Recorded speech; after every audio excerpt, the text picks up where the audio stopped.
Alright. Hello, hello. Hi. Does it work? I think it works, right? It's open. Yes. Okay. Hi. Good evening. Good morning. Good night. Whatever time it is for you guys. Welcome to the time I got abducted by an alien and her pet rabbit, and I'm still floating to their spaceship. I had a stroke there. My bad.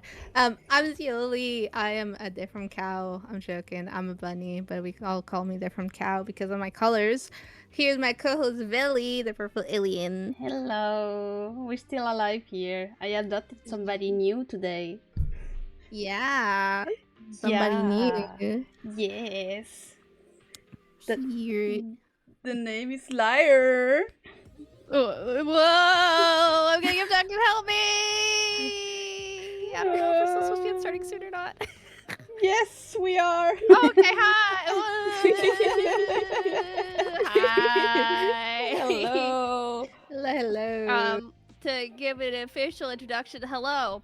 My name is Liar. I'm the second-rate hero and #1 wandering liar VTuber, and I am here to talk about generally RPGs, whether it's on the screen or at the table. It's so nice to be here, even though I'm getting abducted into a giant purple disc.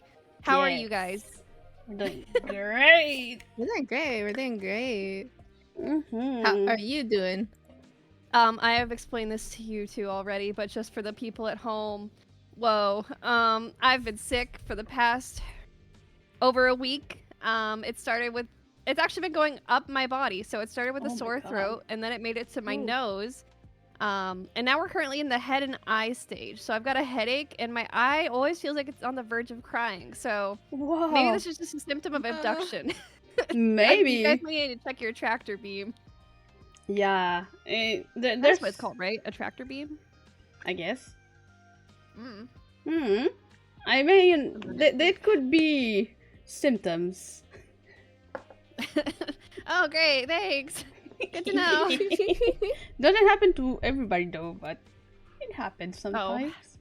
It's okay. I'm just special. Yes. Happened this time, yeah.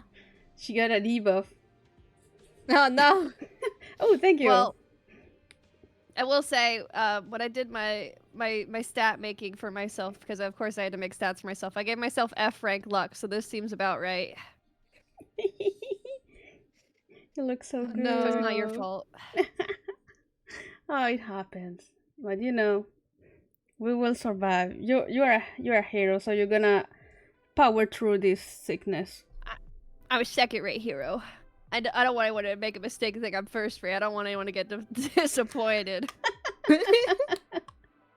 I mean, a second rate's still good though. Yeah. So Better than pretty up in the third-rate. leaderboard. Yeah, It's not bad. allegedly. You're still a hero. That's what it counts.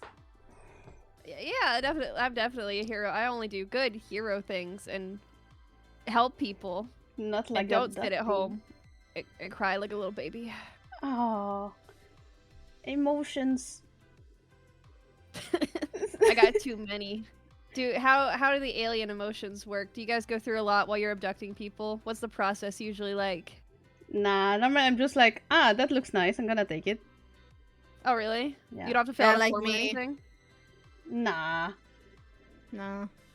Dang. I wanted a cow, and she got the same color pattern as a cow. So actually, she was a bunny. Oh, that's what happened. Okay. Yeah, she's Yeah. my Trying to default figure cow. out. She's my default cow. She still thinks I'm a cow somewhere underneath.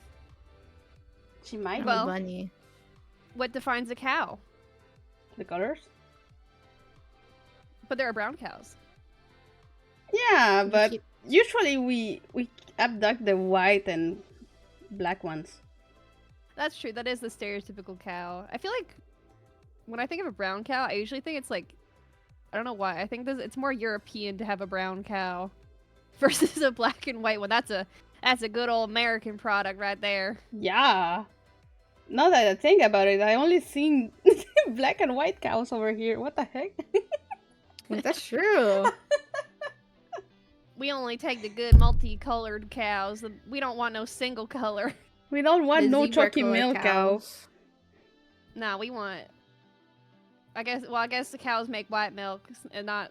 I think I'd be a little nervous if they made multicolored milk, actually, now that I think about it. That would be weird. Would No, you as a drink kid- it? I mean, if it tastes the Maybe. same. Depending on what it tastes like. Like, what would multicolor milk would taste like? I don't Well, know. There's Neapolitan ice cream, and that's got black and white. Well, that's chocolate and vanilla and strawberry. Sure. So they got a brown cow, a white cow, and a pink cow to make it. Oh, That's how that works, right? I think so. Because I've seen a poll. I don't know in which year it was made, but some American people think that Chucky milk came from the brown cows.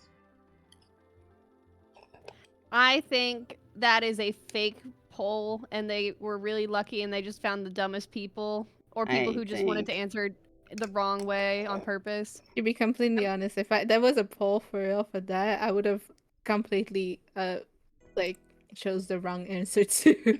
Right. I think it's really easy to make a poll and just be like, "Wow, look at these dumb Americans! They think that Africa is a country and not a continent." But I think it's a mixture of them just magically finding the dumbest people, and also just trying to paint a narrative. That's my honest opinion, though. I don't know. Maybe I don't know a lot of dumb people. I mean, you're lucky to not know dumb people. That's a good thing. I don't know. I think it's not. How do I word this? I think dumb people are great, actually. I think everyone is equal in value regardless of intelligence. It's just that sometimes people who don't know everything think they know everything, and that's when it becomes a problem. Yeah. And then people who do know everything act like they know everything too, and then they're just annoying. And then just Not me, everybody though. is screaming at each other. Yeah. And then it's war. Yeah. It's just better to assume you're dumb, Yep. and then everyone will expect less of you. That's what I learned. That's a good thing. That's a good work Yeah. method there. Yeah. It helps at work. I don't have to do as much because no one expects anything of me. I mean, Yeah. my magic dream where I dream of magic machines, I don't work. I'm a wandering traveler. I mean, that's how you get money. Yeah, I definitely have funds, Yeah. and I that's don't good. just forage for food on the side of the road. So that was a good introduction. Yeah. I agree. Sorry, I just kind of actually. go off rambling. No, That's you're good. good. That's not the point of it. That's Yeah. that's the whole point of the talking show. We're here to yap. Yapping Yeah, we're here time. to yap. You yap however you want, how much you want to yap. Yes. I guess I got a while until I get picked up by this tractor beam, so Yep. take yep. as much time as you need. Yeah, is that the tracker beam is kind of slow. Bailey has to fix that. I mean, I kinda flew for a while in space, so my spaceship is kinda deteriorating, so Yeah, yeah. yeah. It'll take you a bit before you get to the top. So we have a Yeah. lot of time in your hands. And I'm not the engineer here, so Yeah, for some reason she didn't think of bringing an engineer or at least a book with her to how to fix a spaceship. much Fixing better. engineering is honestly really hard. I respect anyone who could do it, and I respect not being able to do it. Yeah. I know too many engineers. Damn. It sucks. Well, everyone that I've seen that has taken that class, engineering, after 4 years, they're totally different. They're like depressed. Yeah, sounds about right. I think math hurts a person. I say, but everyone should know how to do math and science and reading. I'm doing like the wait SpongeBob meme where he's about to get squished. I think learning is cool and awesome, but unfortunately college makes it not cool and awesome sometimes. It's horrible. It's fine. At least Yes. I have a magic job with magic. I mean, a magic dream with magic machines. Yes, yes. Yeah, lore, Yes. lore. Yes, yes. Best thing you can survive. Oh, Brian says we took his legs. Yeah, but that was a Oh. malfunction though. Yeah. He got into the spaceship Oh. and he was screaming his ass off, his face off, everything. Oh, well, I'm glad I'm And- having a normal reaction to this. Yes. You still have a little time before like the machine gets you completely up, so there's still stuff that could happen. But don't worry, it's Well, not that okay. big of a. I was feeling pretty okay, and then you made it worse. Oh. Nah, you gotta survive. Nah, you're fine. Most people make it. So that was one, but like, Brad, how many guests did we have? Oh, like 7? Okay, so you have a possibility, 1 out of 7 that you don't have legs anymore. Yep. Oh. Well, Yeah, but that's really low. It's like 1 out of 7. let's shoot for 1 out of 8. Let's go. You're gonna make it. Yes. Hopefully. I just recently got these legs, so I'd like to keep them personally. Yeah, of course. Plus, you have pretty boots. Yeah. Pretty what? Pretty boots. Ah, yes, those. Yeah, I when I was looking at getting new clothing, because it's been a while since I was a human, I knew I wanted to cover up a decent amount because I'm a fighter, right? I don't want to cover up too much, but I still want fashion. So my wonderful character designer gave me, my fashion designer gave me a really nice look. I'm very, very happy. I think everyone who made me looks, I think I look very cutie-ful. It's nice compared to being a frog. You look so Oh. good. Yes, Thank you you. do. Yeah, but the frog was really a nice concept. Yeah.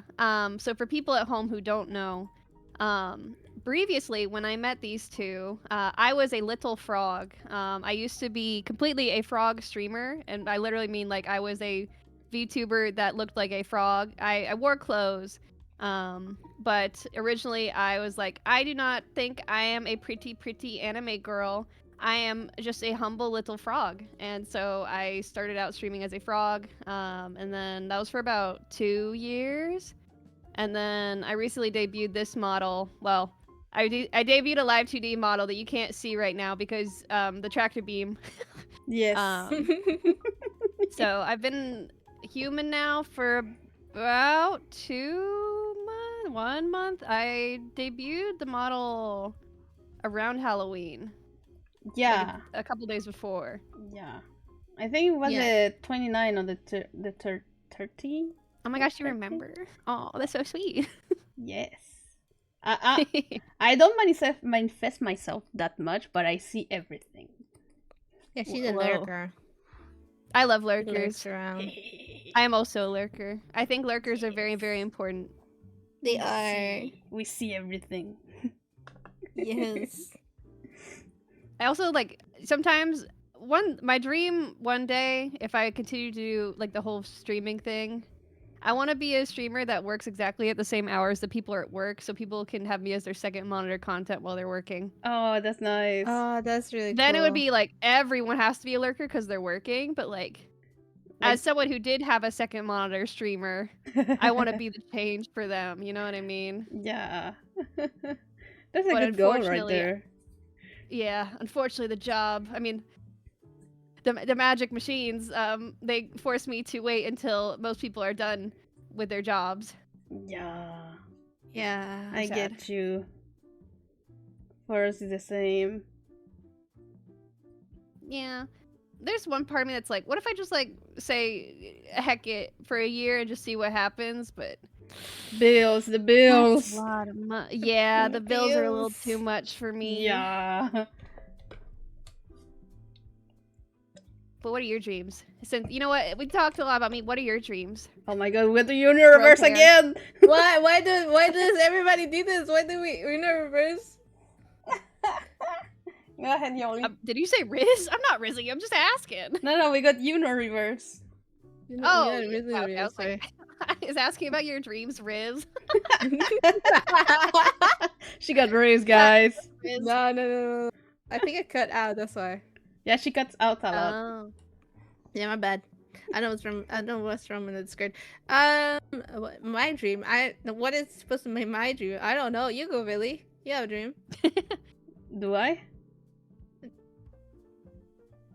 I don't remember. Yes, What was it? maybe.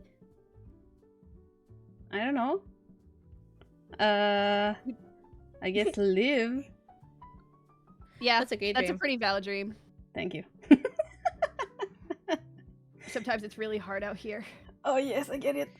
You know what? You know what? You know what my dream is? My dream is to have a dream. There you go. I have a dream.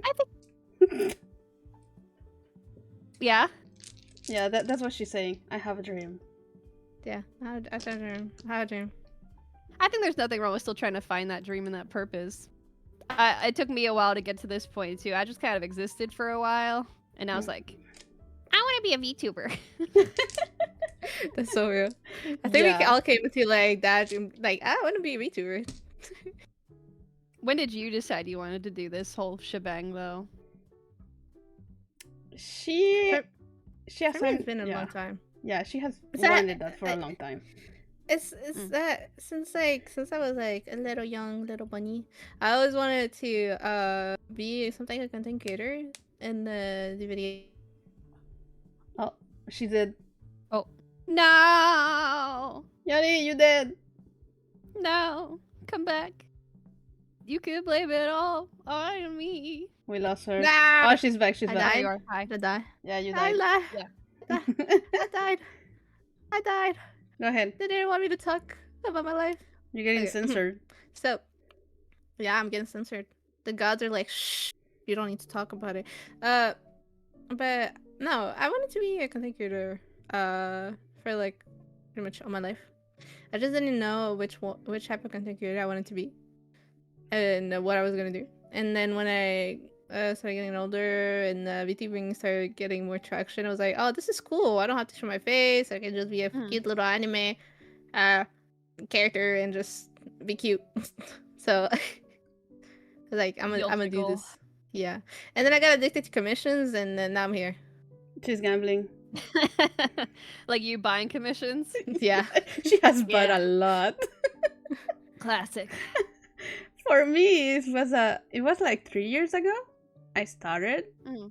I started on YouTube, on the YouTube side, and then I gave up because I wasn't ready. Yeah. And it was more of getting out of such an anxiety at first. Mm. So it helps a great deal when you cannot talk to people. Oh yeah. Helps a lot. I think I also technically started 3 years ago. I started I tried to map this out. I think my first YouTube stream, because I did technically start on YouTube, was February 2022. I can go back and look. I have to go back in my hidden archives though, because this is privated and no one can see this anymore. I still have my first video up on my YouTube channel. You can go see that freaking weird ass voice. January 28th, 2023 was my first stream, and it was Terraria with some friends. And I was not even really a VTuber yet. I was just a no-camming. Oh. Because I didn't know what I wanted to do. But I don't know why I picked Terraria. I think the only reason I did is because I could play with my friends, and I was nervous about streaming by myself. Which I don't even like Terraria or Minecraft. Oh, God. So from there, I made my own PNG of like a little frog. That's where the frog sort of initially came from, because Lyre had big dreams for some reason. And she's like, I'm gonna make a 3D model, and I'm gonna use this Blender tutorial to make like an Animal Crossing like frog, right? But I'm not quite there yet, so I'll just do like a 2D one. And it was kind of ugly, but I made it. And I'm very averse to paying for things. Not as in like I'm stealing things, but more like if I think I can do it myself, I try to do it. I no longer feel this way. I love paying people to do things for me because I am too lazy. It's a buzz. That is so true. Whenever you get the commission, you're like, oh my god, it's so pretty. Yeah, Right? you're like, oh my god, it's so pretty. I could never do this, but this is so pretty. Wow. Yeah. Mm-hmm. I mean, like, I couldn't even make this Fugi, for example. I love this Fugi. There's so much character and life in it. Yes, And even so though, like, pretty. it's me, right? But I don't think I could capture me. Mm. So, I started doing that. And then I had no clue what I was doing. I was kind of boring. I think I'm a little bit better now. I tried to do running events, and that's how I met you two. Yeah, but Was you're it- doing great. Was it the D&D tier list? It was the D&D tier list, right? Yes. Yeah, at first. Okay. Yeah. And then it was Crab Game. Yep. Yep. One day I'll run another one. You'll do great. I don't know how you can coordinate so many people. I don't know how you coordinated so many people to be there at the exact same day. Yeah. That's crazy. Well, you see, there are definitely people who drop out, or they like say they'll show up and then they just ghost completely. They get put on the do not interact list. But it really is just like kind of casting a wide net. This is what I've personally found, and you might not feel the same, but what I found is you just kind of cast a wide net to see who like bites. And then like some people, they'll fall off mid-hook. Some people will last the whole way. Some people, you probably should have cut the line when you didn't know who they were, or maybe you had an idea. But like, you get a decent number of good people. Like, I don't know, maybe like a alien or a bunny, I guess. I guess those would be fine. Yay! But I kind of like managing things. I'm kind of, I hate to use the term, I'm kind of anal about details and like getting things together. I like managing projects because I like to be in charge of things. And not to get into it too much, but my love language is spending time with people and quality time. So if I can manage to make quality time happen with cool people, that makes me want to do it more. Do you know what I mean? Yeah, And that's I like great. spending time with cool people. And I want to meet cool people. And I think there's a lot of people in the space that I'm too shy to meet. So this is practice. Yes. Good practice. Yes. Gotta go out there. Yeah, practice Talking makes about- it perfect. Talking about the space. Let's start with the first questions before we yap Yes. too much, and then it becomes just the yapping the whole stream, and then we never ask questions, and we never know who you are. Yes. Sorry. Oh, No, it's you're alright. good. We're here to yap. You know, yeah, we're here to yap. But yeah, let's start with the first question. I think you kind of answered this already, kind of. But who or what inspired your VTuber model? Whew, okay, wait. I'm gonna go find the original. I think I still have the concept file I made for my art mama. Ooh. Let me go find it. I can't share it because it has human people on it. But I can explain some of the people on it. Yes. Yeah, sure. Model? No. Debut resources? Yes. I did some great file management when I was trying to remake everything, except now I can't find it. Oh wait, this is nope, that's their profile pic. I'll just name some off the bat. So originally my original concept was Frog, right? Actually, when I was thinking of making a human model, like this was like way long time ago, I wasn't going to be a human. Like, the lore is that I am a human that got turned into a frog. Originally, the concept was that I was going to be an eldritch monster that got cursed into being a frog. Now, I would have still looked human, but I think it comes from a lot of my characters I've noticed, because I play D&D, and one thing, have either of you ever played a tabletop game or like D&D? Not really with a big group. I only played like D&D alone or through Baldur's Gate and things like that. Yeah. I've noticed that all of my characters tend to be some sort of reflection of myself. And I think at that time, this can make it sound like I was like really depressed. I wasn't depressed, but I was more likely to see this idea of a monster that was kind of reduced to something tiny and small, more than just like being like a normal person. So I think that's where the original concept came from.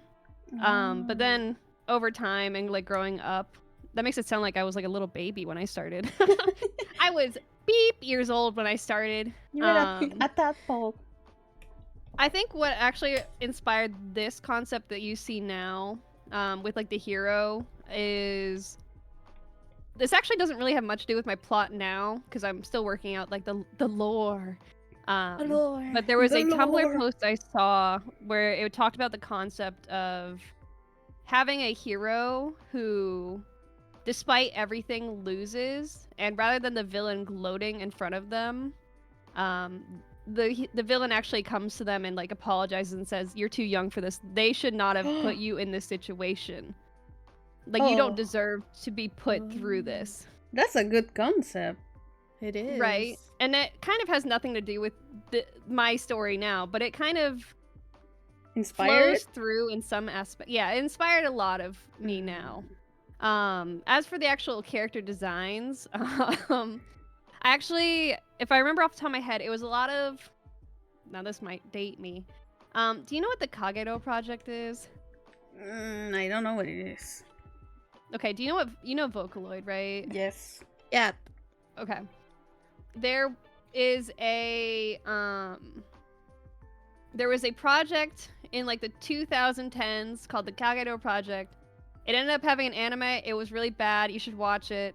The idea was when two people face certain death and one of them dies, the other one gets powers, I think was the idea. My scarf, I think, was heavily inspired by one of the girls, who's kind of the crux of the whole story. Her name's Ayano.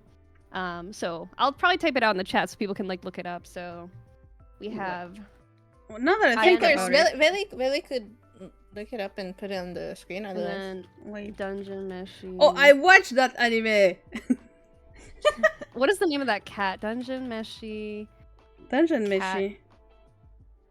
It's oh, the cat. Yeah, Yeah. the cat of Dungeon Meshi. Oh, it's wait. Izutsumi, and then there's Yes! one more from Dungeon Meshi.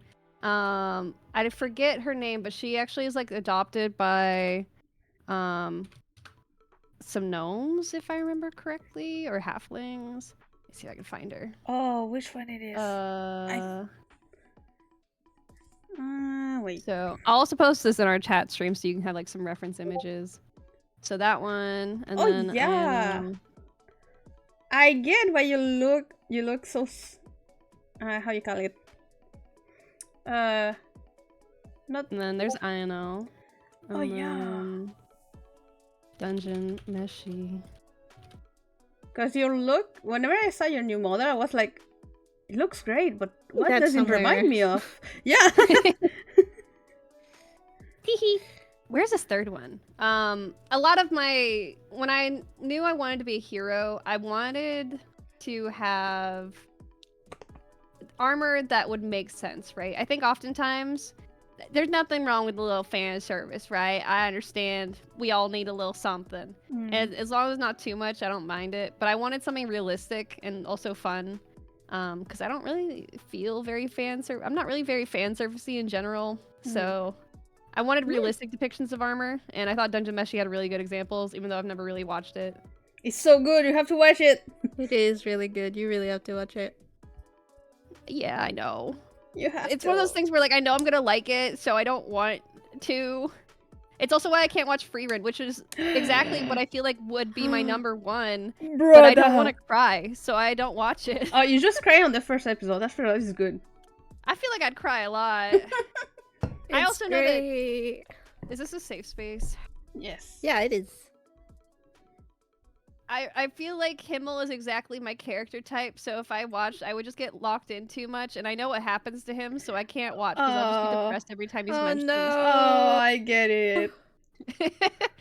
I get it. Because the first episode, okay, how it worked in Freedom, the first episode, you're like, oh, they were friends, and oh, no, now he's dead. But the more you watch it, the more you get attached to him, and you're like, oh, no, Freedom, what did you do? Yep. Ultimate fumble. Yeah. Oh no, God. incoming ad break. No. 30 seconds. Oh no. They're gonna make it 30 seconds. Oh no, I'm in the ad. Yeah, me too. Don't worry, that's why I put them at 30 seconds. They don't miss much. It's good. But yeah. No, Lobster's gonna die. Oh, Koro also is called Lobster. They changed their name, that's how I know. Lobster. Yeah. It's like Cormoracidae. Cormoracidae. Cormoracidae. Cormoracidae. You'll go lobster! Oh! Yeah. Damn, why'd you change your name, dude?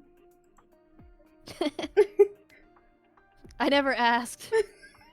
Did I ask? I forget. Anyway. So those were the inspirations behind my character. And then I just knew I wanted some color palettes, like the green. A lot of the designs you'll see too come from my original frog model too. So like the green is the same shade of my green skin. When I was a frog, the eye Yes. color is the same. Yeah. The scarf is the exact same, and then the book is the same. Although now you can see the book in full, where on the original model you couldn't. Oh yeah, because in the original model it was just a book open. Yeah, he was just kind of sitting in the corner. Yeah. And now he's fully fledged. He can fly all by himself. Yes, I saw that the other day. proud. It's so cool. Thanks. My character designer actually is someone who's I've played a lot of D&D with over the years, so I really trusted them to know like the kinds of things I like in character design. So a lot of this character is also heavily inspired by like working with them too. So That's there's also a love nice. letter to all my D&D too. But that's what's fun about doing. You can do a lot of things that you like in the in one character. Yeah.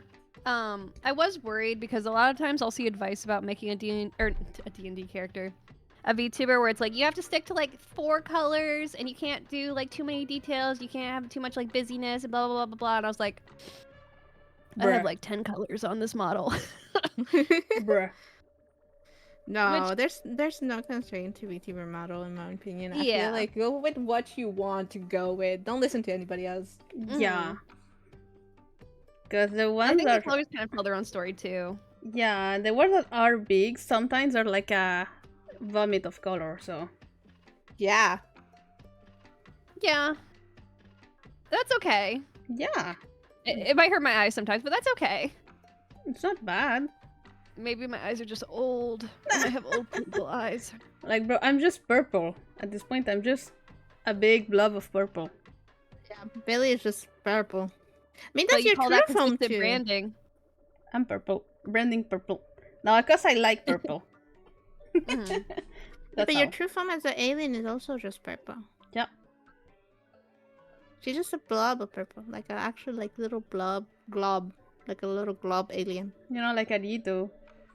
Yeah, it's like right next to her in her little PNG on the stream. Yeah, I'm looking at it.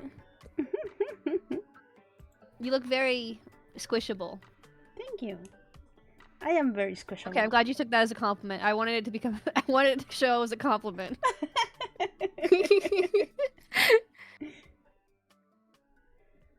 So yeah, that's my character design in a nutshell. It's already. Hi, Cam. Hey. I see how much effort you put in it, and it's really great. It is. Thank you. I was It's like very so stressed. pretty. Because part of it too was I knew some people were really attached to the frog design, and I was like, oh, are people gonna be upset when I'm a human now? Which is kind of crazy because I think people like me more when I'm a human, but I also didn't want to upset the people who watched beforehand. Do you know what I mean? Yeah. Like I was trying Yeah. to balance that Yeah. because some people might be like, oh, it's a beautiful anime woman. Although I feel like I'm not like a drop dead gorgeous. Let me wait. I think I am so beautiful and cutiful, and I think all my artists did a really good job, but I'm not the stereotypical beauty. Do you know what I mean? You're not like the. Like a lot Yeah. of the reason why Yeah. I didn't start out as a human VTuber is because I didn't think I could really match that standard. Hmm. But I think this hits that cool sort of feeling that I wanted, where I don't feel like I have to be like very beautiful demon lady. Do you know what I mean?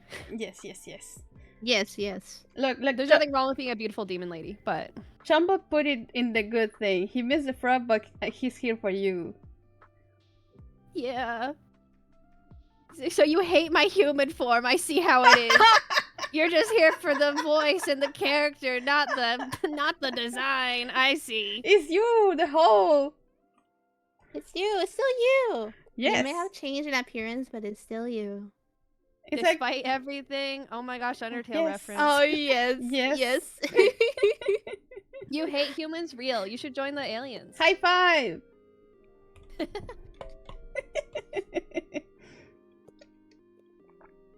Ah, I did not spill my water.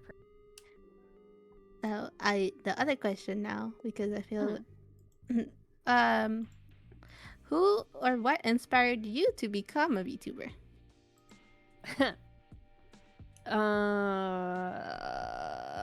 That's a good question.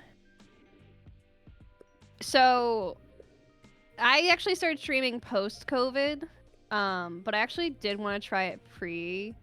And that's because my sister actually started streaming before I did. But it was her thing, right? I didn't want to take that from her, so I kind of stopped. I didn't do it for a long time.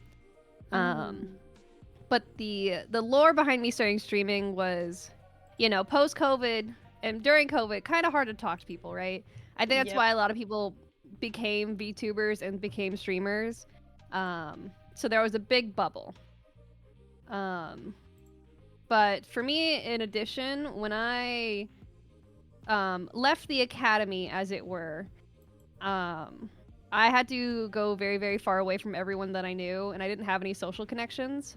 So I did not really have anyone to talk to. So I was like, oh, well, I have D&D, so that's nice for a while. But then I was like, well, I kind of want to stream too, because I like playing games, and I found that I was not playing the games I wanted to play, even though I had them in the backlog. So I started doing that as a way to get through games. I started with, I said I mentioned Terraria, but the first game I actually streamed on Twitch was Slime Rancher, which I probably wouldn't have really played without streaming it. It's a good game, though. Yeah, it's like, I Yeah. love Slime Rancher. As for, like, I think this question is also like, who's your Oshi? And that's complicated because I like to keep my Oshi top secret because there's a. So you see, I'm parasocial, right?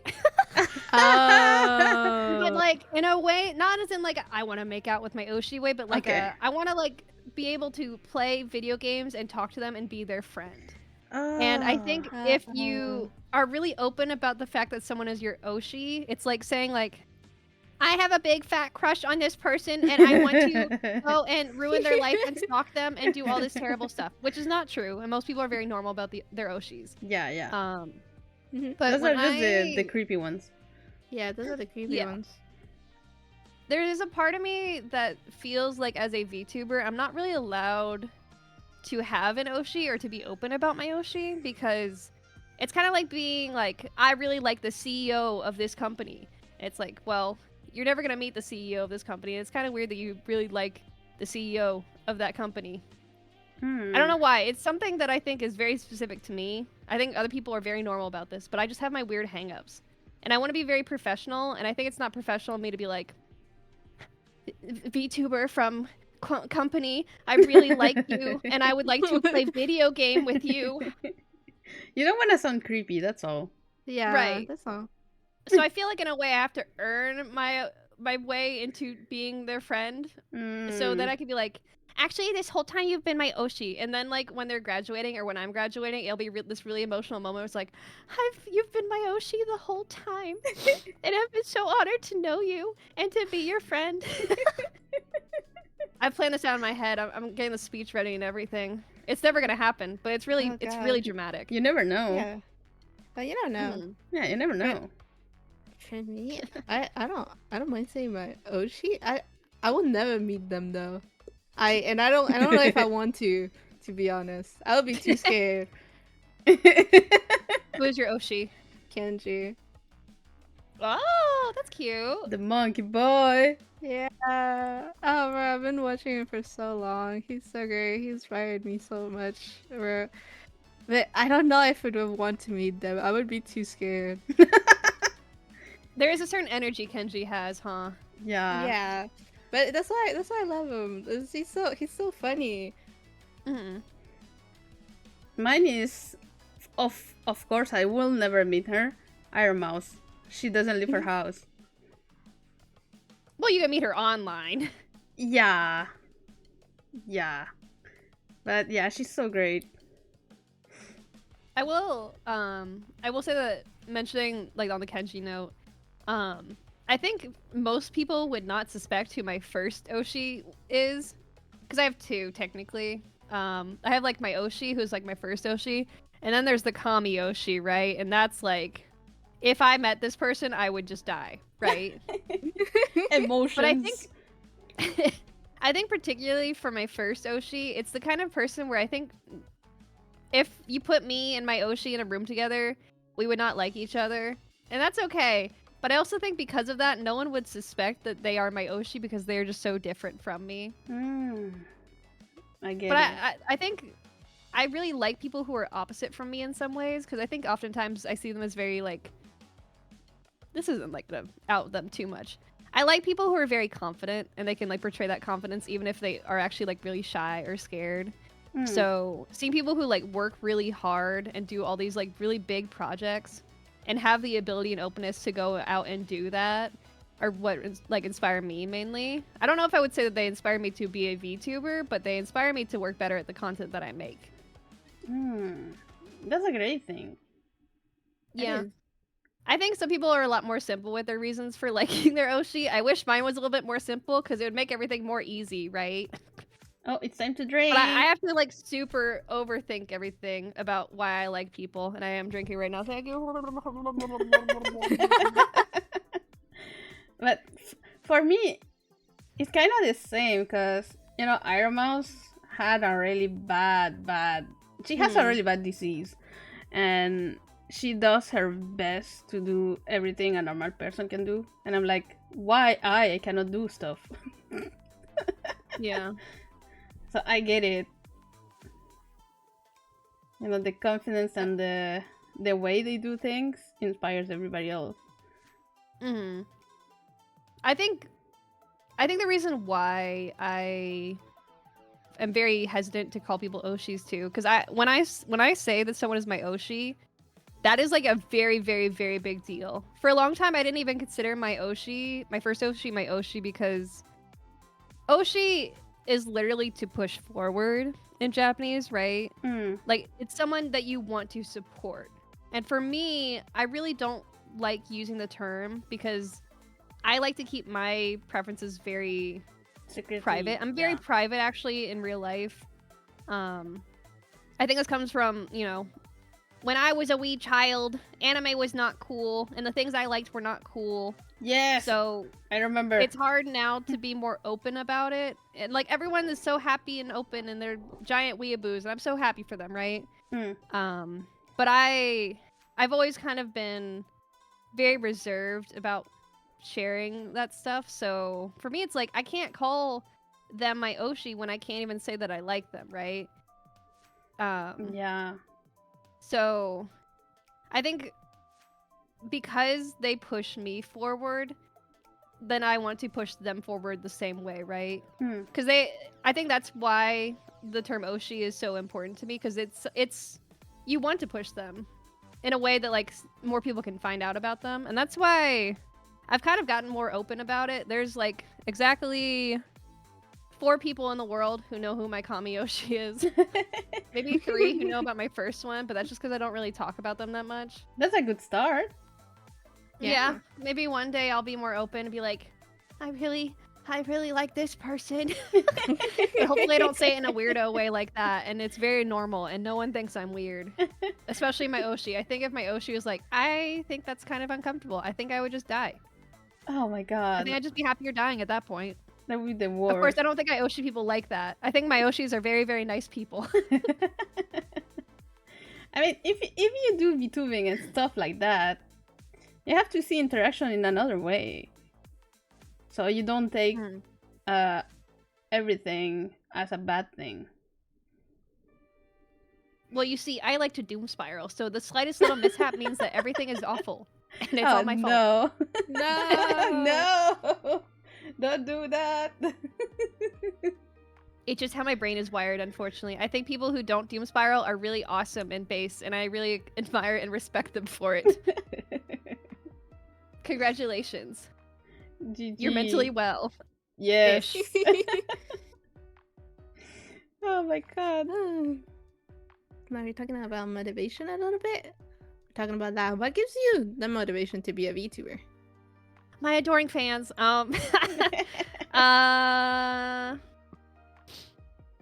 I needed to get the joke answer out. But I mean, like, that is not, it's like a half joke. But like, how do I word it? You got a Repeat great the question community. so I know how to phrase it. Repeat the question. What? Yeah. Yeah, go ahead, Yuri. Okay. What gives you the motivation to be a VTuber? I think I like having people yap at me, and I like yapping at people. In real life, I think I'm oftentimes the listener, and there's nothing wrong with being the listener. But sometimes I just want to talk about my unhinged taste in anime or like the games that I really like, or I've never done this before, but just like yap about my D&D characters. So it's nice to have people who want to listen, even though they can't really talk back. They can only really use the chat. So that's part of it. Is like being a VTuber lets me yap at people. There is also the additional benefit of even if I can't play D&D or if I'm a little scared to write, I've actually been working on a series of world building like documents, like things that I want to share with people for my character because I went from being a silly little frog to I actually want to build lore around this character. So it's been kind of a creative outlet in that aspect too. Look forward to the first document, hopefully sometime this week. Wink. Yes. Yes. Lore. Not to self-promote on the interview. Go ahead. That's why we're doing this. Yeah. Let's go. Some lore. Lore I time. do want to use this as also a chance to meet cool people because I think there are some really, really cool people in this space. People that I'm too scared to talk to, and if I keep being a VTuber and I keep like pushing myself to do opportunities, it'll be a good way for me to get out, right? Even though I don't go outside. I should go outside. That is a whole other issue. You're not the only one. Socially, I think being a VTuber pushes me in ways that I would not otherwise push myself because I don't like going outside. And I don't like normies. Normies and I don't get along. We don't have the same taste. And people who are anime fans in real life are weird. They're weirdos. I don't want to talk to them. I only like weirdo nerds on the internet. I get it. So I guess short answer, it's mainly social for me. That's a good thing. Plus creative. I miss Social D&D. interactions are scary. Yes. Yeah. Yeah, you don't have like the Scary. multiple choice you can choose in games. You're just like Yeah, raw dog, and you're no. like, what do I say? You actually have to like type it yourself, you know, like you gotta actually say it. Or like they tell you something, you actually have to think about it and say it, and you're like, And the longer you take, you can see on the corner of your The screen yeah. they disagree.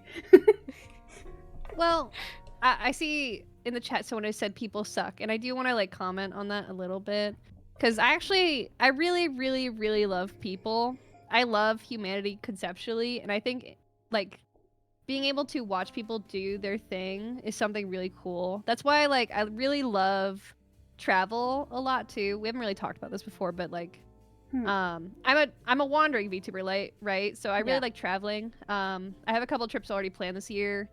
I'm thinking of going to the Philippines. I'm thinking, I already have tickets to Offkai. Where is I'm Offkai? probably gonna head to Boston again next year. I'm going to go to other trips as well. I really like seeing people, despite my issues with actually interacting with them. If I could just be like a little fly on the wall, I think my life would be perfect, right? Because I love seeing people be people. And I think that's part of why I like VTubers too, and like VTubing is not to get like all like not geopolitical, but like what's the word? Do you know what the third place is? What is it? So there's this idea that in life you have 3 places that you exist and where you can meet people, right? Yeah. The first place is like your house, and that's where you live, right? So you interact with people that you live with. And then your second place is your job, and that's where you interact with your coworkers. But then the third place used to be a public place that you go to when you have free time. And that could be anything from like church to a bar. And given the way that society has developed over the years, especially in places that are more car-centric, the third place is kind of diminished over time. So you can't really meet people from different backgrounds and like lifestyles that you have, right? So to me, VTubing and to a greater extent streaming has always been like, to me, the replacement of the third place. Now, I think it'd be better if the third place was a real tangible place where people could go. But given COVID and given the great expanse between some of these people, that's not really a realistic proposition. Oh, sorry, I'm sick. You're good. You're good. You can do it. Take your time. Take your time. I think the third place to me helps me meet people that I would not otherwise meet, both like lifestyle wise or like schooling wise. For example, I've met people who like didn't graduate high school. I met people who like have PhDs and doctorates who I never would have talked to, all Yeah. like through Twitch, and I think that's really cool. So I like getting to hear other people's stories, even if I'm not really good at meeting them where they're at. Mm. I think more people should be open to these kind of experiences. But also, I think that we should stop being a car-centric society and that we should bring back third places and let people have walkable cities. But, you know, that's a little too much for some people.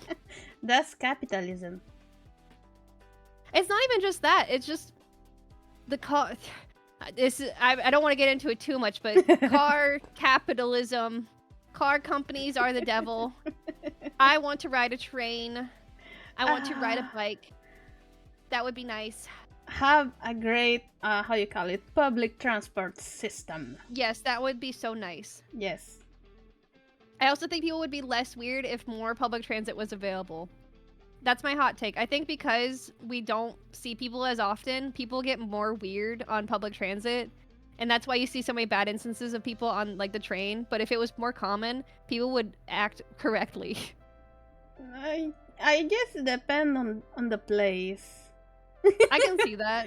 Cause But I think I've noticed in general, I mean, yeah, Yeah. you're gonna see some weird people on the train, right? yeah. But I think if there's more people using the train, there is kind of a societal expectation to act right. Yeah. Now, not everyone follows the expectation, Not but I all the think it would time. help some people. You know, before COVID, I was coming back from college in the bus, Mhm. and there were two people fighting beside me, and I was like, "Oh, great." That's just bad manners. Yeah, It's also but- like people who play their music on the train Oh, yeah, out that's so- loud or like have their calls out loud. That's so annoying. Yes, that is Why annoying. are you raised like that? Did your mama raise you to do that? Like, bro, keep it to yourself. I admire the people who get involved in the conversation where like they're having a call and the people just like start tuning in even though it's not their phone call. It's a great way to teach people respect.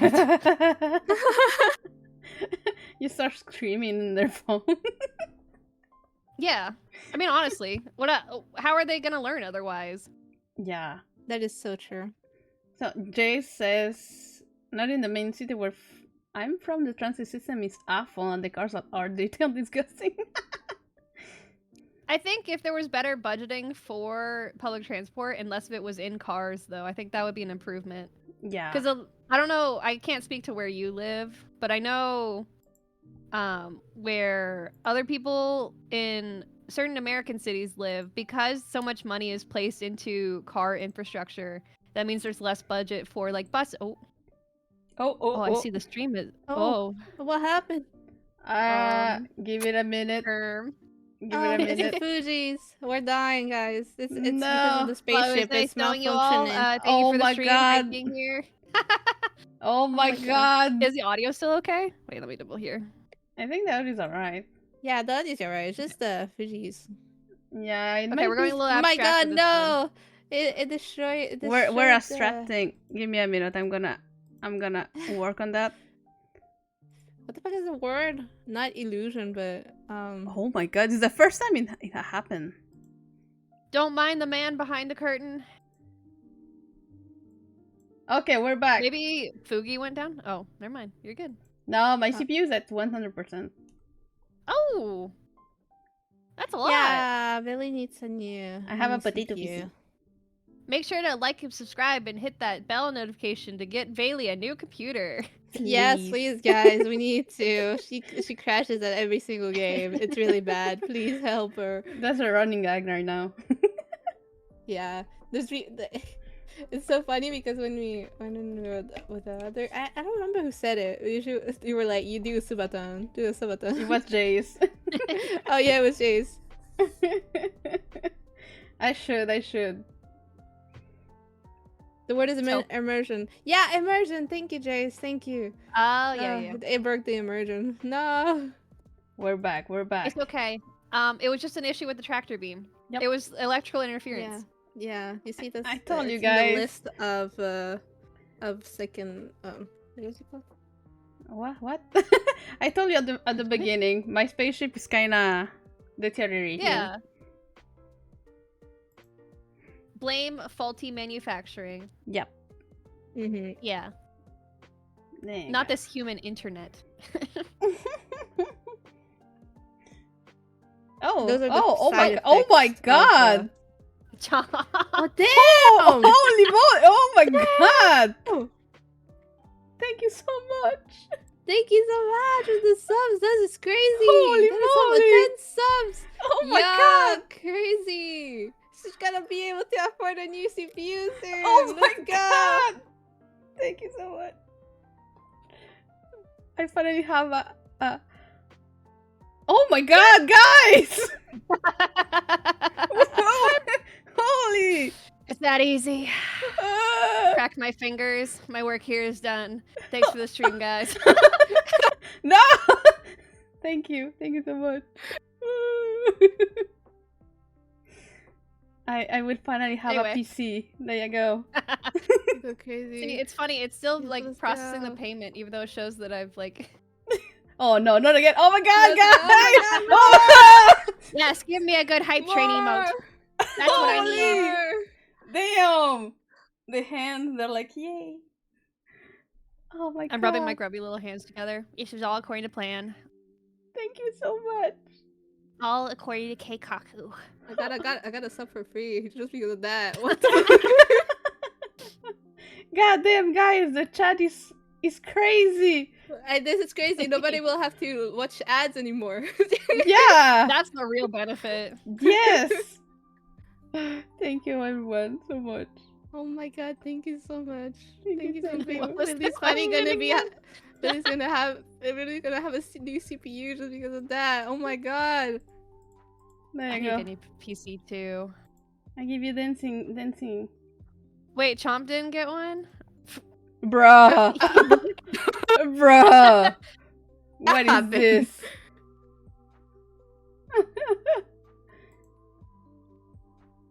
Random emote. Damn. Don't worry, Chomp. I got you. Holy fuck. I'm not eligible to make this purchase. Oh, I think I've spent too much. Twitch is like, Oh, keep never your mind. money. Clyde got it first. That's why. Upgrade the potato. Let's go. I told myself I wanted to buy a new PC during Cyber Monday, but I did not. So, oh well. Oh yeah, I totally forgot. I did get a new keyboard though. I'm very excited. Is It's that- frog themed. Froggy team. I can send you the photo. Yes. Let me go find that. I feel bad. We went completely off script at this point. I mean, Don't worry, we kinda have the flabbergasted questions. I right know now. that it's just Yeah. a yapping stream. I'm but- kind of flabbergasted right now. Yeah, We have an hype train. Billy, you have a hype train. I'm losing my mind right here, guys. You I have don't know. a hype train. It's level 7. Good job. Oh, what the fuck? The Now, let's mind see, do the you mind is not allow computing. Oh my god, This is where I got my crazy. keycap. Oh, I that's can- so I can cute. finally use this emote. Wait, look. Which one? Let's go. Oh my god, guys. Thank you so much. Oh, interesting. Oh, does it block legs? Oopsie. Oh well. What does it block? Chomp sent, I think, a link, so I think it's not allowed. Oh, that's weird. We were talking about public transit, but it was something before that. Like, what was the original question? It was about motivation, right? Yeah, motivation to be a VTuber. What gives you My the motivation to be a motivation VTuber? is coming into other people's streams and telling the chat to gift subs. Like, You know the bruh. power kick I get from that? Look at this. It's all alien twerking. That they crazy. Everybody's just twerking. Yes. Damn. You're gonna be able to afford your CPU, Billy. How do you feel about that? I feel I don't know. You need to build your PC live on stream right now. Yeah, you have to do a stream where you build a PC and you be like, look, new CPU. I have to buy the Pokemon card first. True. You have to buy Pokemon cards? Because Yeah, because it was. I had there a was goal. a- Yeah. Yeah. And they funded it, so I have to buy Magic and Pokemon cards so I can open them on stream. Oh. Let me Is this the go same- write it. The silence is notes. deafening. I'm taking notes. Give me a minute. So Actually, I don't really get the appeal around trading cards. oh, I mine know is it's just like pretty. the new thing. Yeah, but like everyone likes them now. Is it just the art? Because some people play Magic, right? Hmm. Or they actually play the Pokemon card game, or they actually play whatever insert card game is here. Hmm. I don't understand the appeal personally. I don't know. I started collecting Pokemon cards like maybe 12 years ago when it was lame. So my boyfriend and I would go buy, you know, booster packs and elite packs, and we would sit on the car and we will open them one at a time. So it was like the experience. And getting a pretty card, we were like, oh, that's so nice. But right now, it's so fucking expensive. You don't get nothing in the packs, and people are ass. Yeah. So it's really sad right now. I just collect Pokemon cards because my one my one Pokemon that I like is Alakazam. I didn't get my choo-choo. I go one choo choo. Where's my choo-choo? Where's your choo choo? Oh, I there's gave- another one. There's My another one choo-choo. on the way. Oh man. That's fine. I did it for the love of the game. No. No. I think there is actually, if you participate in too many hype trains and you get all of the emotes, then you don't get anything. I forget though. Oh. Thank you, thank Not you, thank sure. you. We got a big applause. Thank you so Applause, much, applause. everyone. Welcome, sound alert. You guys Yes. went crazy. Yeah, thank you so much. You guys are so nice. Thank you guys for supporting small independent content creators. I feel like I don't deserve it. Thank you so much. Too late. You got me here. I did my job. Thank you. You Now to go to absolutely the next deserve it. victim. What? Not yet. You still need to answer questions. Yep. You mean I'm here for something more than just to chill? Yes. What? It's an abduction. We have to have questions. That way you have the Oh, light on right. you. Yeah, I guess I am stuck here. Yes. Yes. It's still going up, by the way. You're not even halfway through. Oh gosh. Come to my stream. I need rent money. I don't know. I feel like it's a 50-50 if it works though. Alright. So, another question. What surprised you the most when you started VTubing? What surprised me the most? Yep.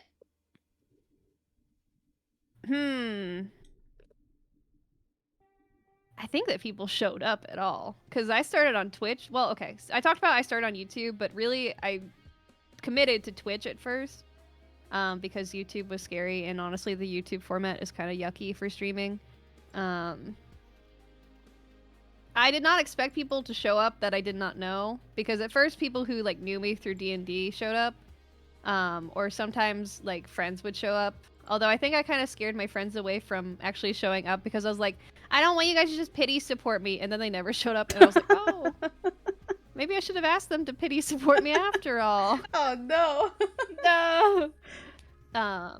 So that was the main thing, especially because I was not, I mean, I was like a PNG frog and I was not even a good looking frog. I was 2 eyeballs and a circle. I can't even remember Good-looking frog, entirely. though. You start somewhere. Yeah. Yeah.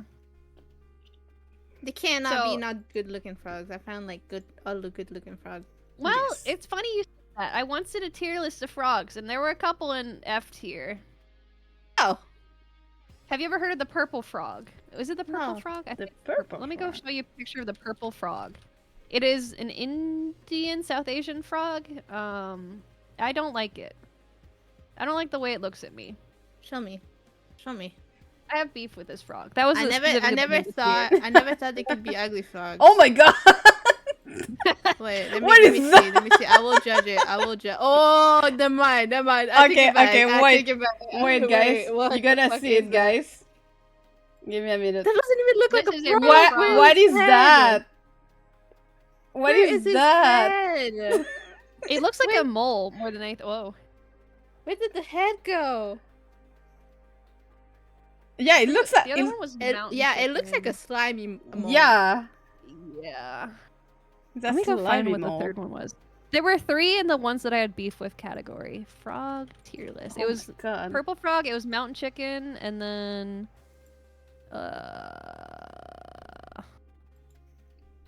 the turtle frog. The turtle frog. Let me see what the turtle frog looks like. Ah, yes. The turtle frog, I pity it in a way. I have beef with it, but it's from pity, not like actual hatred. Now, some people might think it's cute, and you know, in another life, maybe I would have agreed. But the turtle frog looks like this. Oh, but it's so cute. Oh, that was What? really It's cute. adorable. Yes, I knew that would be the response. She's so cute. However, when I look at it, it looks like An alien. we can go with that. Yes. I don't like looking at it. It looks like it's trying to be a human, and I don't like it.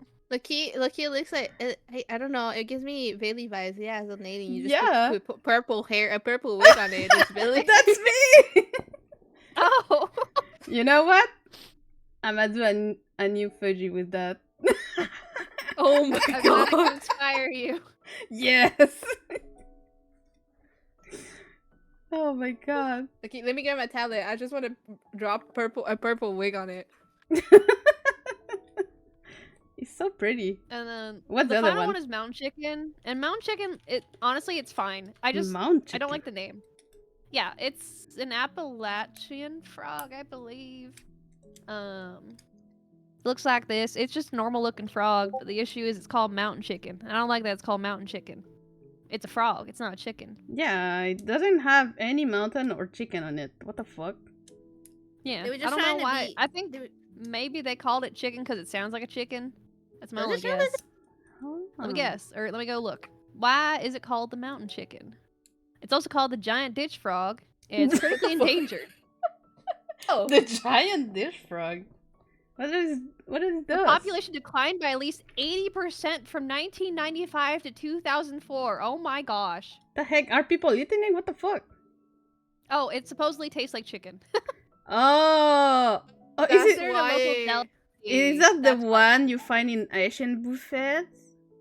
I don't believe so. I believe this is a Caribbean frog, so Oh, I don't know the exact frogs that are used in Asian dishes. I they don't really good, like to though. think about eating frogs in general for a variety of reasons. I'm actually really picky about the kind of food that I eat. That's all right. So I can't eat frogs. I can't eat duck. I can't eat lamb. I could probably eat lamb, but I'm not quite ready for that one yet. I can't eat octopus. And by extension, squid. I've eaten all of that. Eaten what? All of those. I already Did you enjoy tasted. them? Yeah, And that's okay. It's just I can't. it's good. The thing is, frogs taste like chicken, but they're a little bit slimier chicken. That's why I can't. That's one of the reasons why I'm like I could not eat that because I don't really like slimy texture. I Mm. think that's not for me. And I also could not eat octopuses? snails. Oh, no, snails, nah, snails. The thing with octopi is this is kind of my unique thing, my little quirky trait. If I consider an animal to be too intelligent, I don't want to eat it because I don't want to think Oh, about the fact that it knows that it is going to be killed and eaten, yeah, I get it. or at least like have some like awareness of what is happening to it. And octopi are very, very, very smart, Yes, so I don't like that. I get it. I don't want to think about that. It's like It's why I'm trying not to eat cows too, because I know cows are smart too. Not as smart as an Mm. octopi, but like, you know, cows have best friends. That's like I don't want to eat someone's best friend. if you Oh, put no. it like that. Right. Oh my Like god. if you think too much about the fact that you eat meat, it kind of gets sad. I'm trying not to do it Yeah. as much. Mm-mm. But meat tastes yummy, unfortunately. Yeah, Yeah. you know, I think about that, right? And then I'm like, but wait, I won't be able to eat half out the food that I eat. Yeah. And if you know me, you know that I really like food. So I'm like, I mean, the taste kind of like, kind of excuses it, you know? Like we need, you know, it's good. Yep. Like The you- day that we can make food that tastes like meat but is made of plants, I will only eat that. Hmm. We're Yeah, not but quite there, though. I've tasted some, and it's different. It It's like doesn't hit right. really. No, it's not only that, it's the texture too. It's like so much more like chewy than actual food, the like normal thing. Like I've tasted like hot dogs before, right? Because I went to Hmm. like the bar that with a vegetarian friend, right? And they had that, and I was like, oh, that's cool. Let's see how it tastes, bro. I can like switch to that, you know? Yeah. And it tasted like plastic.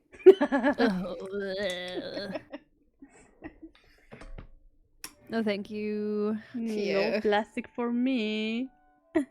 Like even like biting it, I had to like bite it like 2 times just to take a piece out of it. Oh.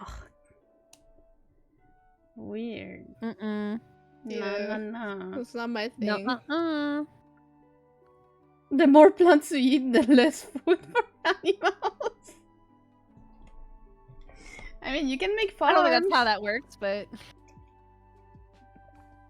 Also, if we eat less meat, then we don't need as many animals, especially on farms, because, like, meat slaughter, like, farms are really, really bad for the animal conditions, to be honest. Like, they Mm. are kept very, very tightly closed. So in a way, I wouldn't mind if there's less food, because I'm also hoping there's less animals. Hmm. But, like, in a healthy way. Not as in, like, I want them to go extinct way, you know what I mean? I'm gonna eat everyone, so they're gonna disappear like the dodo. No, not the dodo. That's what they did to him. They ate them all, every Yeah, single but one. the dodos are like not. They were too naive. They were like, oh, humans. What are humans? They were like chickens. Yeah. Would you... And random question. Yep. Yeah. If you had a consenting human who, let's say they had to amputate their arm or leg off for some reason, would you eat the body part? Depends which human.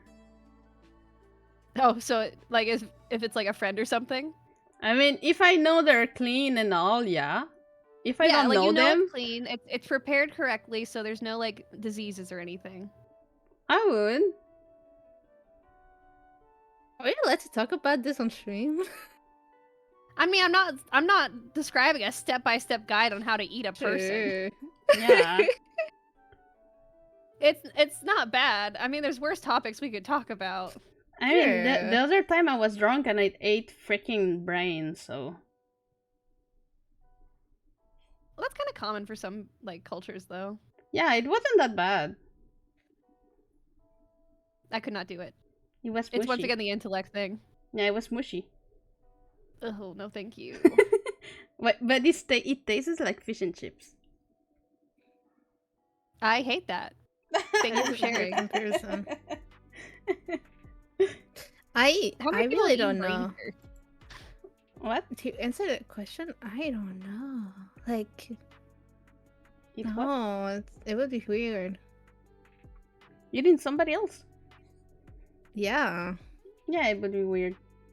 Yeah, I'm eating my like it's my flesh, you know. Like it's like But I don't know. It's not it's your me. flesh, though. Yeah, it's I somebody mean, else. no, but it's like my species. Mm-hmm. Mm-mm.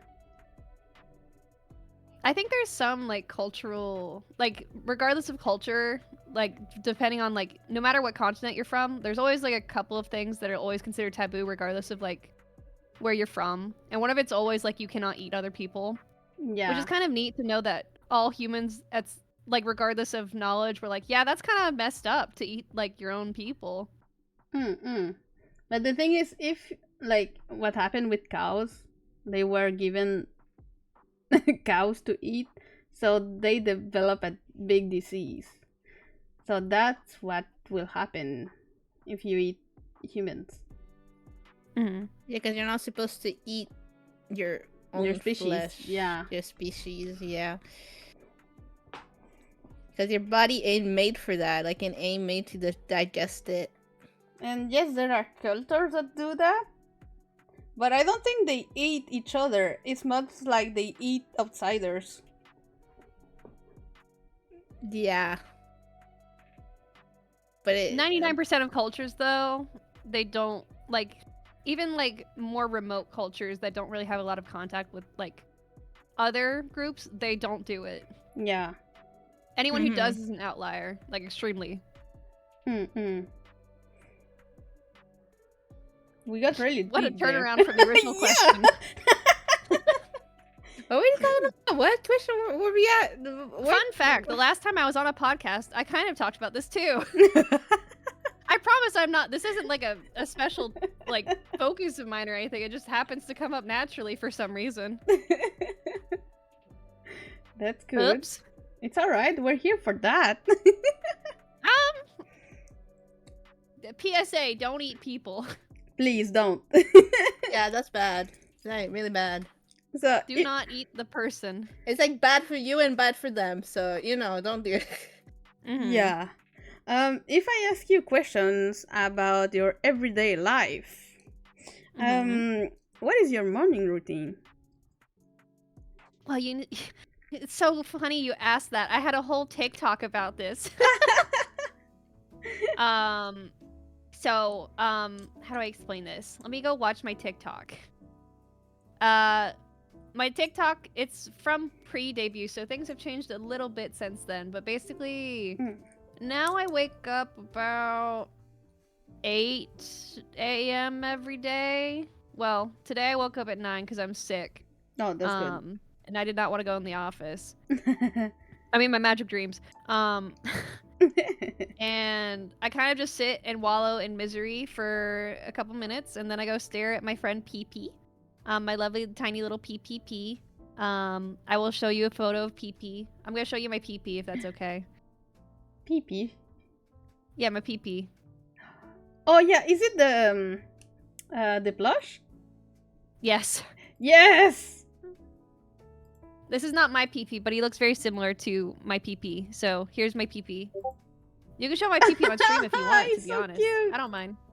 Okay, let me see. Although it might mess up your Fugi with the power of my PP, so. So cute. Yeah, let's see. It is spelled Peepy, thank you. It's a very important distinction.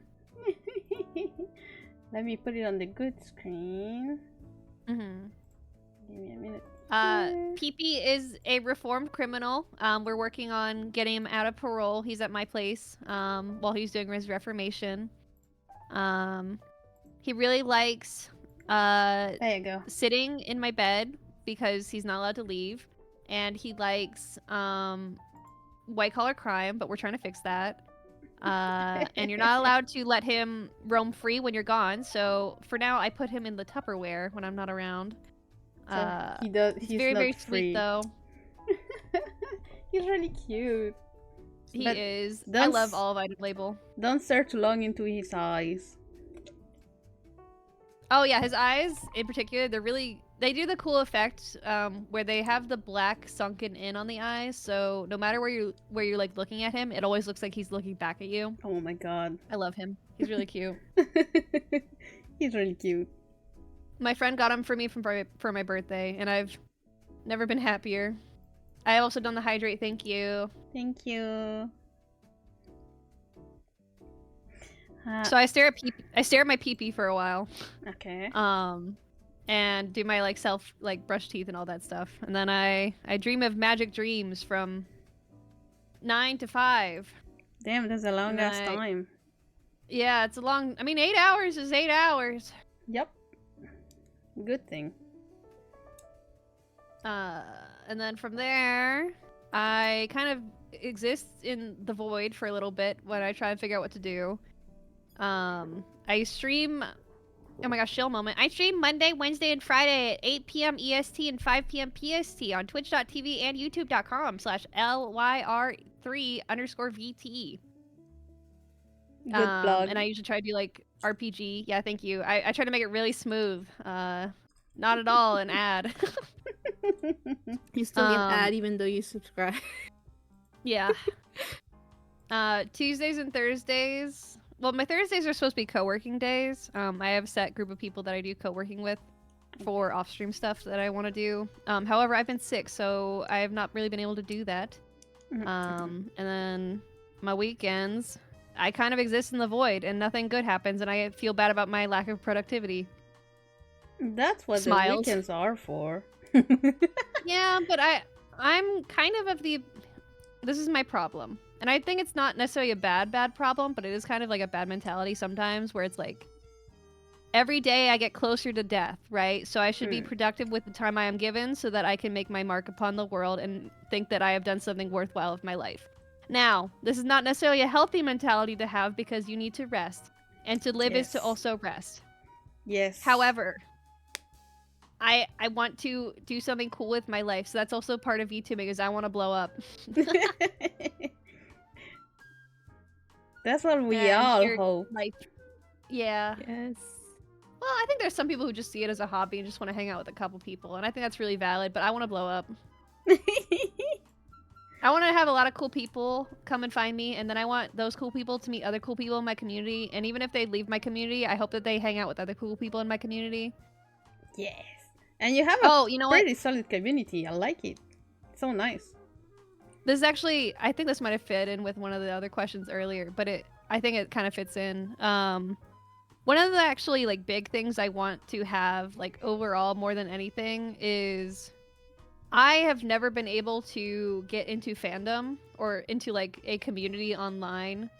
So like even once again getting like to the Oshi thing, I can't interact with my Oshi's community because of XYZ, or like if there's an anime or game I really like, I can't interact with the fandom because XYZ, and it's mainly my own mental hangups. But I've always wanted to have that community, so I think if I can provide that space for someone else, I will count that as a win. Yes. So you So can that's share that. everything. Yeah, and also if I just make the community and people come to me, then I don't have to worry about inserting myself into a community that doesn't want me, because you literally are here for me. Good thinking. All according to plan. Heck yeah. Damn, that's a good way of thinking. That's nice. And Thanks. also you have like no choice of being in the community too. Well, people Yeah, can 'cause you're decide the whether or not center. they want to watch. Yeah. Yeah. You're in the center of the community. Yes. Because it's you. It's you are the community technically. I think I am what brings people together, but I am not the community. I can try and guide the community towards what I think I would like to see, but ultimately, I think it's something that like happens for every community. I think the community is shaped by the streamer, and the streamer is shaped by the community. Like it's the chat reflex streamer, right? Yeah. Yeah. I think it goes both ways in some aspects. Sometimes to the detriment, because sometimes I think for bigger streamers, the community can get a little bit out of hand and cause bad things to happen to the mentality of the streamer. Making them want to do things that they otherwise would not, and I think that's bad and awful. And I see this a lot with IRL streamers. They're like a hive mentality. Kind of, yeah. We have seen a lot of bad examples. So, if I ask you, what is the best compliment you have ever received? Huh. That you remember? You guys said I was good at running that one management thing. Yay! Yay! Because I could not do that. Because I'm really bad. No, we're not doing this, Chomp. I'm really bad with compliments. I tend to not think that they're real. Like, even if someone is completely genuine, I'm not the kind of person who will accept that. I think everyone is lying even though they're not. I get you. It's just a bad mental hang-up. Once again, I'm just a basket case of problems that I just keep very normalized, right? Like I compartmentalize it so no one has to look at it. So we're talking about it here because you guys are my therapist now. Congratulations. Yeah, of course. That's great. Not mine. You know what? That's my favorite compliment. She hates us. Uh-oh. Nah, she's just a tsundere. I will say, how do I word this? I think someone once called me very similar to Giga, and I think that's a very, very high compliment. I really respect Giga. For people who don't know, Giga is a how do I describe Giga? I almost said V Shoujo. That's not right. Yeah, I was thinking about that too.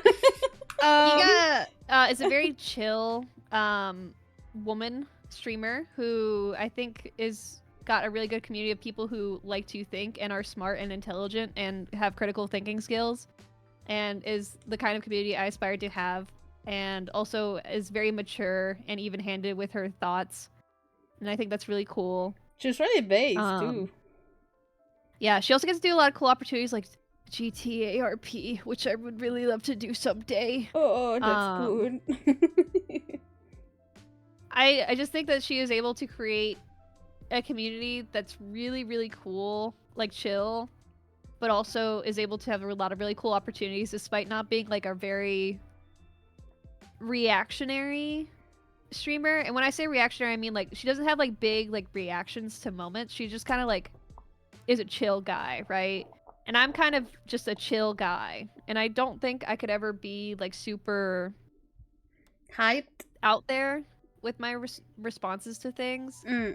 I'm not really good at emoting, to be honest. Oh, I get you. Knowing that she could just be herself and like people will come to her for that is something that I think is really cool. And also I just think she's cool in general, so you know. That's nice. That I think was my favorite compliment. And one I can kind of see. But you know, you're not kind of like the usually anime girl VTuber. I'm not like other anime girls. Yes, different anime girl. I have a deadpan voice. Because yes, you wanna blow up, but you're not taking the, all the things that everybody's doing. You turn it your way. Yeah, and I mean like there are some things I could definitely do in order to like lock in and kind of reach out more. Like I think one of my resolutions for the upcoming year is to reach out more and try and do more opportunities. There are a couple things I'm trying to do right now. Some things I'm applying for. Not like as in like a corporate audition, but like there are like small events that people will host.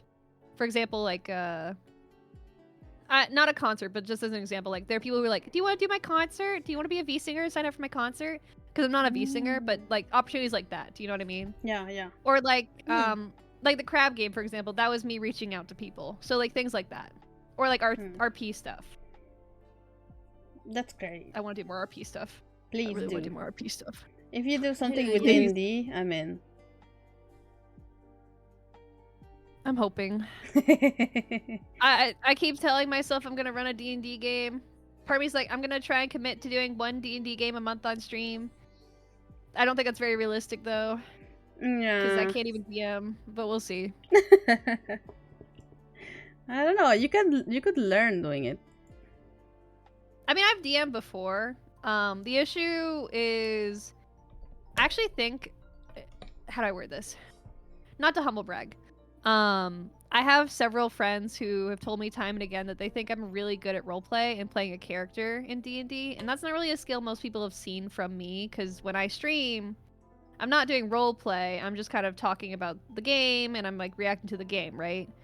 But for D&D, that requires a different skill set, and the ability to improv in a way where I can do it as a player because I know how my character would react to things.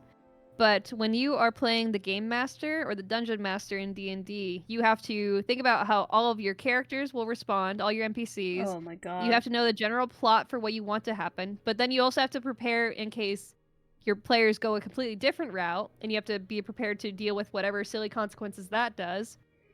You have to know the combat capabilities of your players, because it can very easily blow up in their face if you create a scenario that is not meant for them. God. There's a lot that goes into it that I don't think I'm that good at, but I want to be. That sounds And like I kind of have to be if I want to headache. introduce. Yeah. It's a lot, but I think it's worth it if I can introduce more people to the medium, because honest to God, there needs to be more DMs and game masters. This is literally the biggest problem I think D&D and all tabletop games have, is everyone wants to be a player and no one wants to be the DM. Because it's so difficult.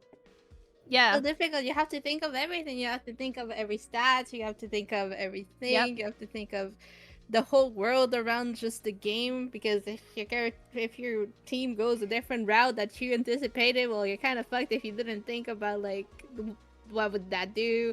It's not even like having to think about it. It's like being prepared to think about it if it comes up. Yeah. You just Improv wing is all a of scary it. beast. Yeah, I mean, you have to be really good at just winging it. That is the core like mechanic I think that comes with being a game master. Because as a D&D character, I'm really good at character acting. I'm not really good at voice acting, but I can understand where a character's coming from. So I can think very easily about what my character would do in a given scenario, because I am basically just playing myself, but a little different. I get it. You can't really do that as a DM. No. Yeah, no. Because you're kind of the god of the world. Basically. You're God Almighty. Well, I've seen different people have different responses to like how the relationship between a DM and a player should be. So when you have D&D, I think when you're like first starting out, it's the idea is you, the player, are against the DM, right? Because you're trying to beat whatever the DM has put before you. But then when you become a DM, it's you versus the party and trying to give them an experience where they have a challenge set before them and you're trying to have them overcome it. Both points of view are actually kind of negative, because you don't want it to be you versus the other person. It needs to be you guys coming up with a story together. Oh. And that can involve anything from like knowing your players and knowing your characters to create a narrative that suits them, but also working with your DM to push in a direction that is satisfying for everyone playing. If you just focus on yourself, I think that can cause problems. Either way, like if you as a DM are just focusing on your story, you're going to miss out on what your characters find important. But if you, the player, just have your own little like world and you become the edgy rogue and you don't care about anyone, you're not really contributing to the game. And that's not really fun for anyone. So it's like it's collaborative storytelling. Yeah, it's like a synergy of all the people involved. Yeah, and you want to respect everyone at your table. And if you don't think that the table's for you, that probably means there's another table for you somewhere else. Yeah. That's my little tabletop RPG nugget. That's good. Tune in for when I actually run a game. Yes, I will be there. Thanks. I hope I live up to expectations. Although I should say that you should not expect anything and just hope that it's fun and that the players have fun. Because there's this other layer to it that I am worried about is, do you know who Matthew Mercer is? No. Is it the guy from the big thing of D&D? Yeah. Yeah. So the idea is there's something called the Matthew Mercer effect, where everyone will watch the really big D&D show called Critical Role, where he is the DM. And everyone sees what a good DM that Matthew Mercer is, and then expects every DM after him to be as good as Matthew Mercer, even if you're brand new to the game. So I don't want people to have the expectation that I am going to be a Matthew Mercer or a Brennan Lee Mulligan in this world, right? I think it's very important to know that I am new to this and it will not be like a show-stopping experience. But if I can have my people have fun, that's what matters to me. Now, if it's entertaining, that's a whole other thing, because when you do D&D, you're really only focused on your players, right? Yep. because you're focusing on the people at your table. When you add in stream, then it becomes, am I entertaining my players? Are they having fun and are they comfortable? And also, is chat having fun watching the stream? Oh, yeah. I think the smart people are just like, I don't care what chat thinks as long as my players are having fun. And I think the enjoyment comes after that. But it is something that I think about too, and that's why I'm also kind of nervous. So, I get it. But you could do like polls for the chat, so that way chat feels included. Yeah. there are issues with that because then it also depends on your chat too. Like if you have Yeah. a chat that is very not hostile but wants to cause chaos, that could ruin the flow. To be honest, chat should not be a part of the game unless you're doing a fun gimmick. I can see a gimmick for chat being there, but in a way, when I'm running D&D on stream, that should just be about the stream. It's not about the streamer or chat interaction. Jay says If that makes sense. the best thing is tell the story that's shaped by you and the players, and chat should just watch. Correct. That is what I agree with 100%. Yeah. I mean, that's why what's all of the big Twitch streamers in that do. Mm-hmm. Chat is just there for chits and giggles. Yeah. Live play is kind of scary, but hopefully I can get over that. I already have people who I plan to have for my first session because I'm having a mixture of people who I know are good at entertaining, but also good at D&D. I want to open it up one day to people who are new to the game, but I need to have that confidence as a DM that I can give them a good experience first, right? That's what matters to me more, is if the players are having fun in that case more than chat. But that's just me. That's good. Just my silly little opinions. That's right. You have the right to have your opinions. And it's just my opinion. It's good. It's good. It's a good opinion. I think a lot about the optics. Yeah, because it could become, because there's a lot of people involved in that, so it could become like a real shit show real fast.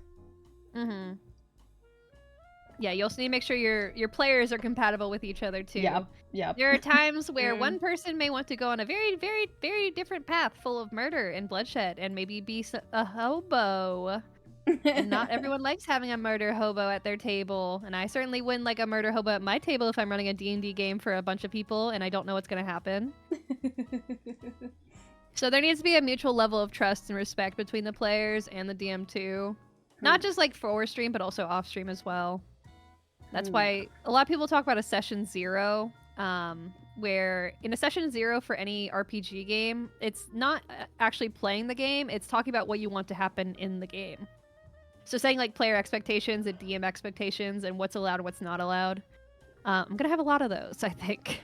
You should. Yeah. And 100% you should, because if you want to stream it, you have to see what's gonna happen. Yeah. And they need to have that expectation too of like, hey, you need to not do certain things on stream compared to what might be more okay, like in a live platform where you don't have to worry about people staring at you. True. So, let's keep on with the questions. Let's go. So, do you consider yourself an introvert or an extrovert? I'm an ambivert. No. I think when I think of the social battery, I think I am more of an introvert in that, like, if I am in too loud of a function, like a party for too long, it could be overwhelming. However, and I noticed this when I went on hiatus to prepare for this new model, if I don't talk to someone, or like anyone, for a set amount of time, emotionally I get depressed. That's sad. Oh. Yeah. I was not having fun when I was on hiatus, and to be honest, I probably would have been better off if I did not go on hiatus and just did everything in the background, because I was not productive during my hiatus. I was severely delayed because I was just sitting there and playing Uma Musume the entire time. Yeah, I saw that. Every time you were on Discord, I had on the side Liar playing that. Yes, I deleted Uma Musume, and it was the best decision of my life. You're free from the shackles. I really am. And I didn't even spend any money on the game. It's just like I would just play the game, I would hit the buttons. I wouldn't care about the story or anything. I just hit the buttons and did my dailies, and that was it. Oh my god. I didn't do anything. I didn't care about the characters. I just hit the buttons. How long are the dailies in that game? Great question. I could like easily an hour maybe Oh my god. if you do like everything at once. Damn. That's what I would guess though. I might be wrong. I mean, you saw how long I was in Uma Musume. Can be okay. Well, Sean's saying 30 minutes, so it could be anywhere from like 30 minutes to an hour, I guess. Okay. I never played it. I didn't see the appeal in Don't. horses. No, same. I was like, everybody was hype about it. I was like, oh, that's interesting. And horses that running around. I didn't really get the appeal. Well, I mean, I got the appeal because, you know, cute anime girls doing cute things. That's a whole genre. Nah. But I don't really care about horse girls, and I don't like gacha. So I think I originally just got it because I was bored. And from there, it was like, oh, this is funny. And I just kept hitting the buttons. Because it is a gambling game, even if Yep. you don't gamble. And I'm very averse to anything that involves gambling, because when I do something that involves gambling, I end up playing Uma Musume for hours instead of doing my debut prep. Not good. Brain happy though. And I respect all the work they put into it. Like, they actually really care about the horses.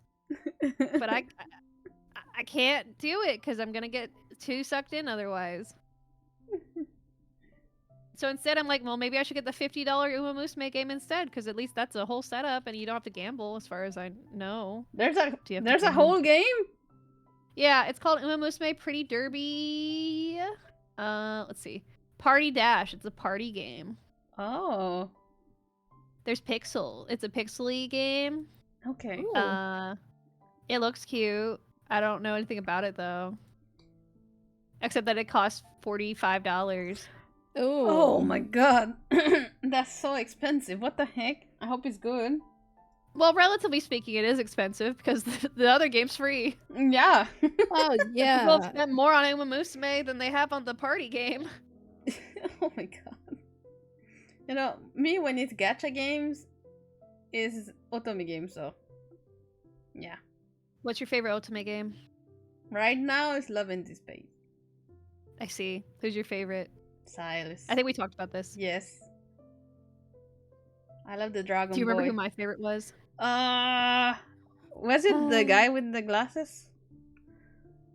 Zane? Yeah. I do like Zane. I think it's a 50-50 between Zane and the childhood friend. I have not played this game Caleb! before. Caleb, that's my main. Oh my God. I love him. I love him. I love We him talked a about lot. Caleb. Oh, He's so too great. broken. But that's what I like about him, though. Oh my god, she liked the broken ones. I do. I I always can have. fix him. Yeah, exactly. Exactly that. That's my Except mentality. I'm in the camp of I can make him worse. True. That's true. But nah. Nah. I will get the big bug daddy over here. Yeah, she likes the It was just the white hair the though. billionaire. It's okay to like stability. I think he's pretty normal compared to the other ones, to be honest. He Yeah. is. He He's 100% like the is. most normal Yeah. one.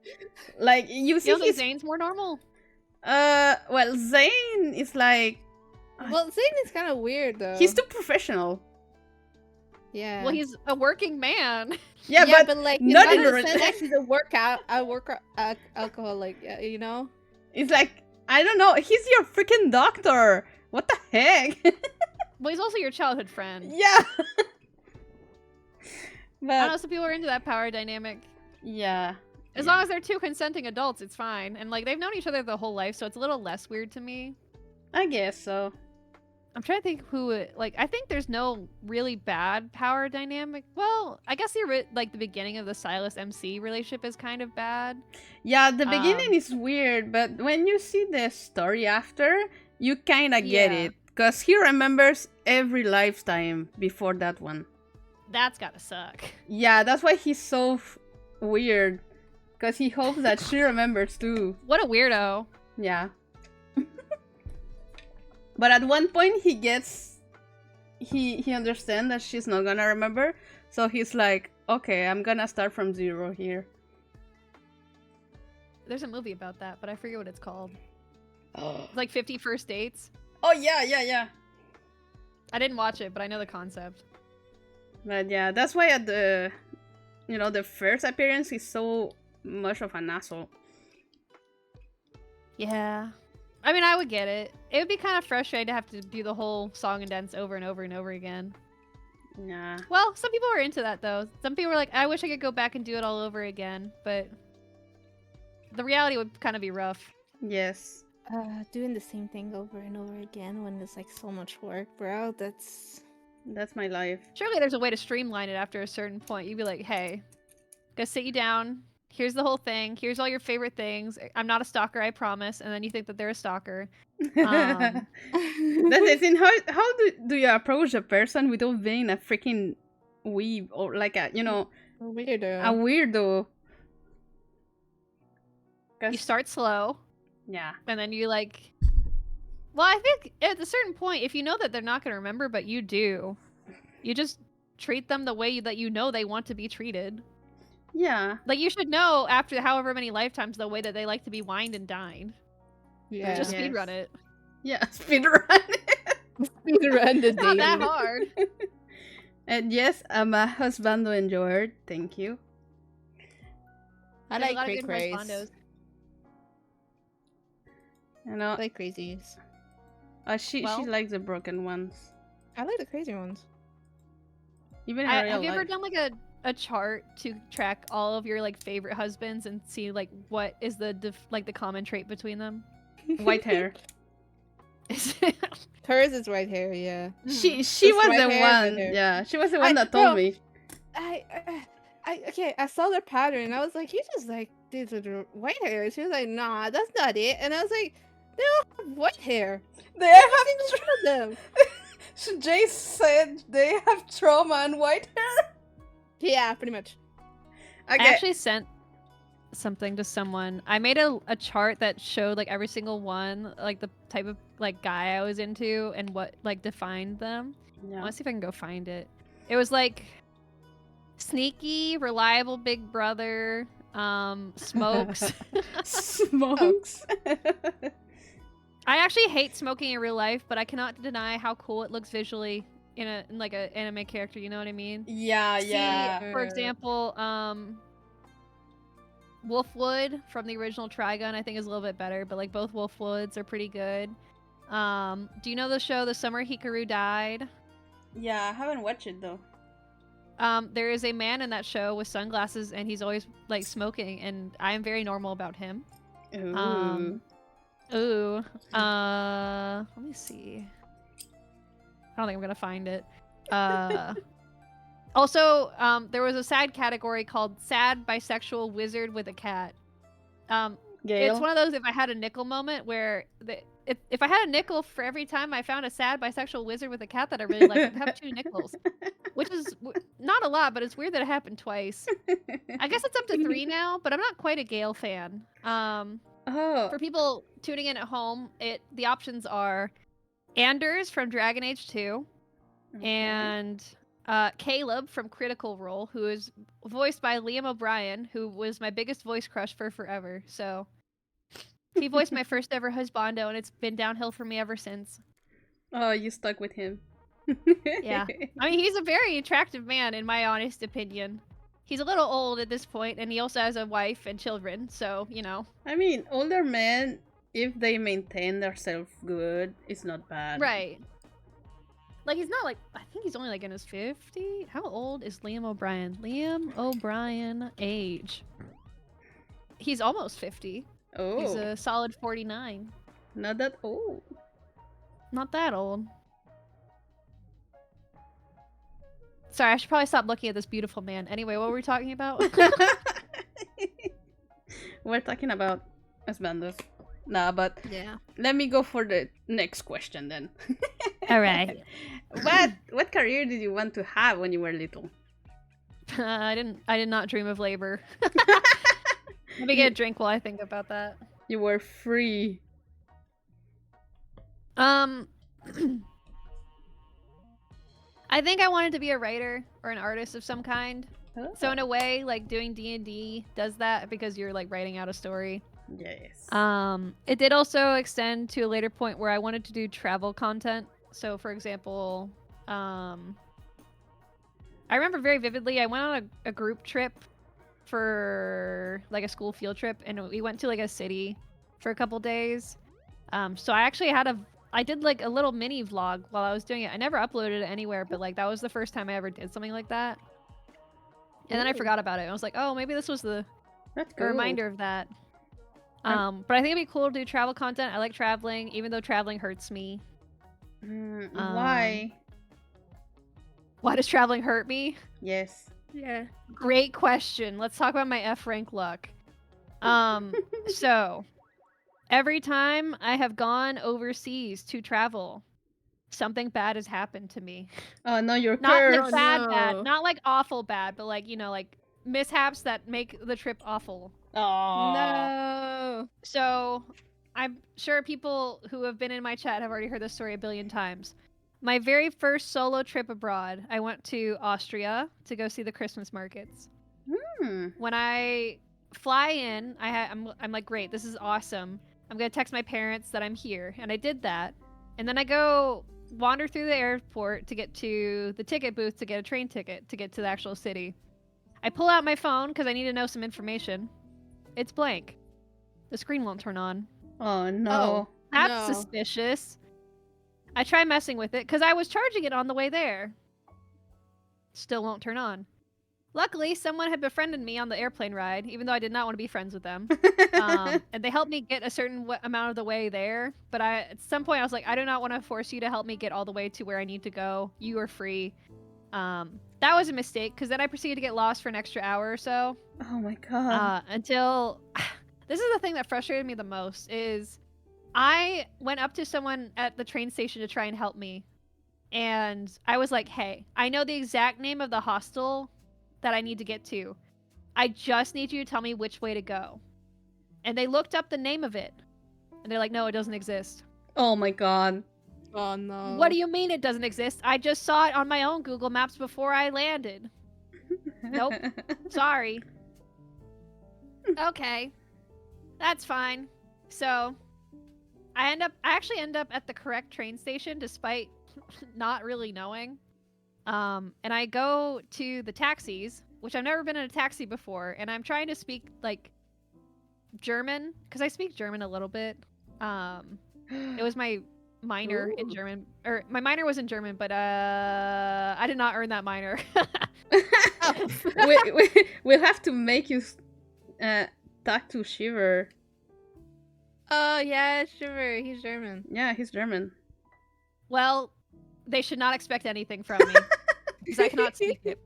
I end up talking to 2 different taxi drivers. One refuses to use Google Maps and has an actual honest-to-God GPS from the Stone Age. Oh my god. And we try to put in the directions, but it doesn't work because the GPS is doo-doo. So then a younger guy comes over. He's like, I'm just going to use Google Maps. And he takes me from the other taxi driver. And it ends up being like a 5-minute walk away from the train station. Oh my god. Oh no. And I had to pay like 5 or 10 euros for that trip. Most expensive No. trip ever. So I end up able to get to my hostel. I have a nice good cry. And then I have to figure out how to get a new phone because, you know, I need to contact my family. So I take my phone to a fixer, like someone who can repair cell phones. And we have like a half German, half English conversation. I explain what happened. He's like, okay, I have to go buy this part from somewhere because I had a kind of different phone. I had a Pixel, and I guess it wasn't as common, so they didn't have the parts. It'll take like 2 days. I said, okay. I come back after 2 days. I could not fix your phone. God damn it. no. Would you like to buy a phone here? No, thank you. So I have to go back to my hostels. Like, can you tell me where to buy the nearest Google Pixel? Oh my god. So I end up going to a mall, and I actually have, this is my proudest moment on the trip. I have a full conversation in German where I buy a cell phone, and including like what color I want and like any features I need. And it was only a couple €100. Oh no. The nice thing though Couple? was I actually realized this afterward, where the first time I tried to use my credit card to buy the hostel, it got declined because it was in a different location. Oh. If I had not used my credit card then and confirmed that like I was allowed to be in Austria, I would not have been able to buy the phone because it would have declined Oh because my it was god. out of America. Yeah. So I got really, in some ways I got horribly unlucky, in other ways I got very extremely lucky on this trip. Oh my god. So I spent half of my trip in Austria without a phone, so I was not really able to take a lot of photos. And I did a couple crying. I did get sick. What the heck But it was makes this a great trip? story for being interviewed while I'm being pulled up by a tractor beam, huh? Yeah. Yeah. Bro, Yep. you are cursed. F rank luck. I have many witches cursing me. I don't know which one gave me my F rank luck when it came to that though. They you know, for me when I go on a trip, I have to have everything prepared. Like everything. If I miss one thing, the rest of the trip, I'm like, oh my god, I missed that one thing. Oh my god, I could not. Yeah, it definitely teaches you to improv when your phone explodes on a trip to a foreign country. Oh my god. To be completely honest, I hate trips. They give me major anxiety. I get that. I've kind of gotten to the point where I just kind of zen out. I think maybe the trauma of that trip and whatever other trips I've had that have been bad just kind of like shaped me into like unfeeling and uncaring. Which is a bad thing, I think, but also it means that I'm more prepared in case things do go wrong. Maybe it's Um, just disassociation. Disassociation. I don't think it's disassociation Disassociation. quite. It's more just an acceptance of reality that if something bad happens, that's just how it's gonna be, and as long as I'm not in imminent danger, I should be okay. Okay. I've also found that any trips I take inside the country, like if I don't go overseas, I am okay for the most part. Like I went to Boston to go to Anime Boston with my friend May. Yeah. I have a whole vlog about it. Yeah, I watch it. Wow. Yeah. That went really well. I didn't have any issues. It was nice and kind. I got to see my cool friend. I hopefully we'll get to see her again someday. And I didn't have any issues. And actually, I had a better time than she did because her feet were killing her by the end. And I was like, Oh, no. average Tuesday. But I'm also gonna get to go to. I'm hoping to go to the Philippines next year. I will have friends nice. with me, so hopefully that will not go too poorly. Should be And good. then I'm heading to Offkai, July. Ooh, where is Offkai? It's gonna be in San Jose, California. Okay, okay. And then I'm hoping I can go to Anki, which is the East Coast version of Offkai. That's gonna happen in Boston. Different location from Anime Boston though, so we'll see how that goes. Okay. There are none of those over here. We live in a hole. Yeah, I do think that's one of the roughest things is like conventions are few and far between in certain parts of the world, and I think it kind of sucks. But they're really hard to host. Yeah, they are. They are. They're horrible. Especially when you have big people coming up and they're really well known and you need the space. Yep. Oh, yeah. Yeah, Oh my Clyde. God. You know I that remember. place. I remember that one time when we really went to the convention that wasn't hosted for like 3 years and it opened back again. Just And after COVID, yeah. just after COVID, Oh, yeah. Oh my god. We went and oh my god, there was big content creators there too, and it was oh my god. It was a nightmare. It was a nightmare. Like, I don't know. I mean, in 3 years, somehow they forgot how to host a convention. So it was a shit show everywhere. was it new management? I don't think so. So they just...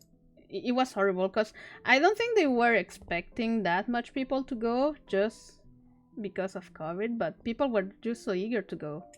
So I guess they got like 10 or 20,000 people more that they weren't expecting. That's what happened. Yep. It was horrible. I'm sorry. I hope you get to go to a really awesome and cool convention one day. I love cool and awesome conventions. Yes.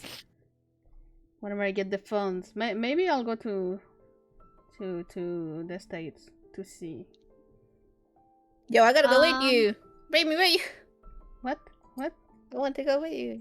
Brother. Bring me with you.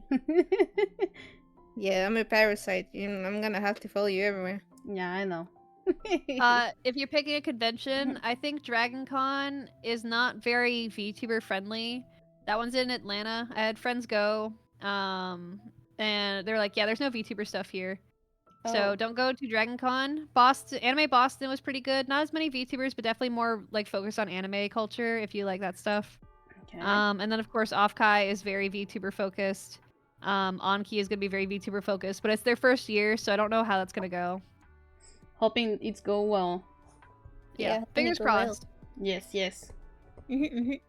Well, I could plan for Offkai. Let's see. When is it? I don't know. When is Offkai? July 24th through the 26th. Oh, Oh, that's really soon. I don't have a passport. Oh, Fuck. How long does it take to get a passport? How long is that, Yoli? I think like 3 months. I think Okay, around there. wouldn't be that long. So if you start now, Yeah, I should. Yeah, if you No, start no. now, you should be able to. I should start on January, because over here during the holidays, they Actually, don't it's do horrible. shit. It's horrible. They don't work, Yeah. and then they lose your passport. Yep. And they're like, "Oh, I lose your password." classic. Yes. So after the holidays. How to explain to the folks I'm going to go across the country to meet anime women and men. Oh, that's the life, my boy. I'm just gonna say I'm gonna go see some friends. I just straight up say it. I'm Yeah, me like, too. yeah, I'm gonna go see anime. Bye. Bye. Anime is great. Bye. So if I ask you, what is your biggest pet peeve?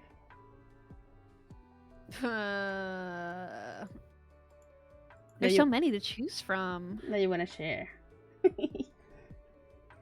This ties in with something I said earlier. One of my, well, I'll give like the serious one, and I'll give like a silly. I'll do the silly one first. Yeah.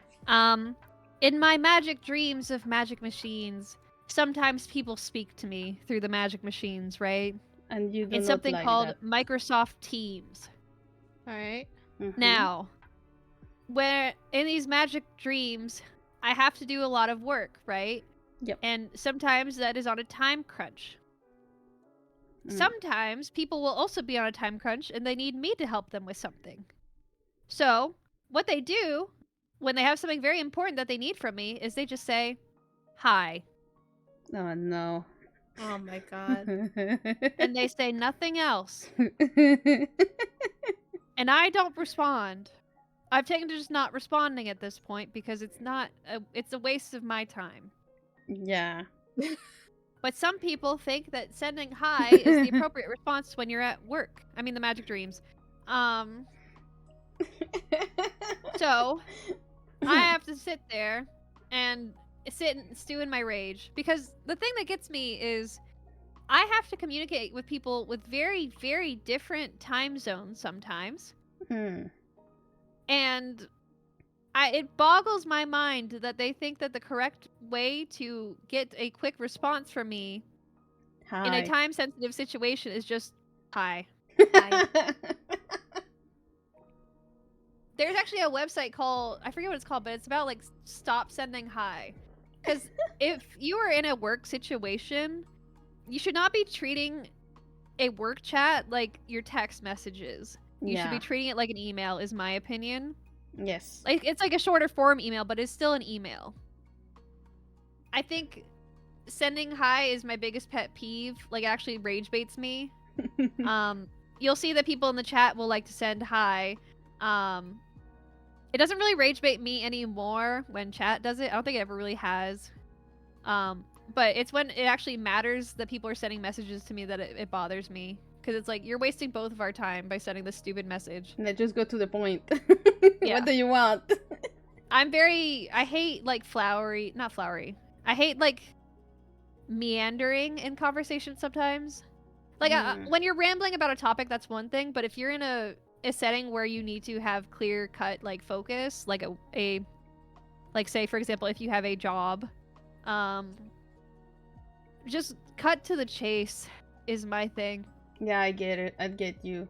Because people would say, sometimes here, people would say, like, the opposite of what they want. So you kind of, they hint to you that they want this, but they're not saying it directly. And you're like, please, what the fuck do you want?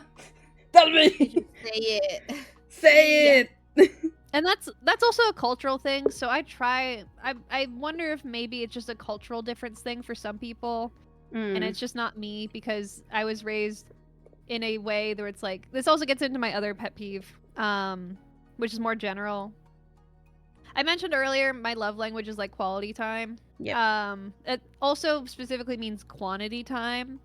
So when you tell me that we are going to meet at a certain date or time, I expect you to be there at that specific date and time. I don't expect you to be 10 or 20 minutes late without telling me.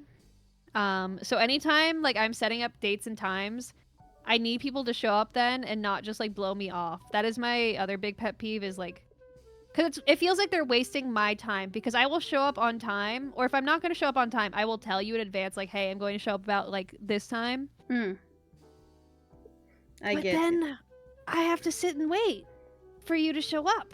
And even they... though like, you know, I could be doing other stuff. Yes. And they tell you, yeah, I will be there, but they don't tell you when.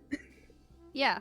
The other thing is, I have that stupid condition that some people get where if you have a set time where, like, if you have an appointment, do you ever have an appointment and then you just can't do anything else for the rest of the day until you have that appointment? Yes. Yes. Yeah. That is what happens to me too. Yes. So, Horrible. you wasting my time wastes more of my time because I have to waste my time prepping for your time. Yes. It's like, this day, I cannot do anything else. Yeah. So that's my other big pet peeve. I hate wasting time. That's why I try to be very picky about my scheduled times. I know it's also like a cultural thing because I know in some places they'll say like the party starts at 8, but then that means it really starts at 9, right? Yeah, I don't get why they do That's that. just not how I was raised. It's a waste But of also, if time. you show up too early, that's also kind of weird too. I'm the one that shows like 1 hour early. I went to a Friendsgiving thing the other day, and the start time was like 6, right? I knew someone who showed up at 5. And it's like, what are you gonna... The host now has to babysit you for a whole hour while they're prepping for Friendsgiving. Why did you show up then? Like, for some things, it's fine, I guess, if you show up early if you're going somewhere together, but if it's to a party, that doesn't make sense to me. Yeah. It's more of a nuisance, in my opinion. At that point, you just... They weren't trying to be a nuisance either. Like, I understand that part. It's just like, oh, gosh. I imagine, like, having to sit there and wait, and I'm like, oh. Well, you know, the best thing to do is you get early, but you don't go directly there. Wait. You just wait until the time. Yeah. If you show up early, just sit in your car. Watch some TikToks. Yeah. Well, don't watch TikTok. Find a hobby that is good for your brain, like crosswords or Sudoku. Oh, I'm bad at those. I'm trying to... I'm dealing with a double-edged sword situation where I know that shorts are a great way to promote your content to other people. However, I hate the slop that you get on shorts and TikToks, and I'm trying really hard to make content that is not slop. Yeah. But I also was like, I don't use TikTok, but I'm also promoting myself on TikTok. It's awkward. Pain. Anyway, like and subscribe to my TikTok. Come on, guys, go. I hit 420 recently. That was pretty cool. 420, Nice. the magic numbers. Yeah. So, what is your biggest passion? D&D? Well, I laugh because someone asked me the same question and they had a crazy response, but I'll talk about that in a second.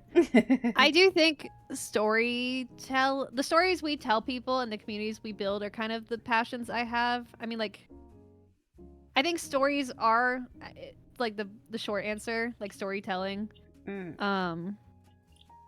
Because I think that's how you share yourself and you share the things that you care about with other people. So like D&D is part of that too.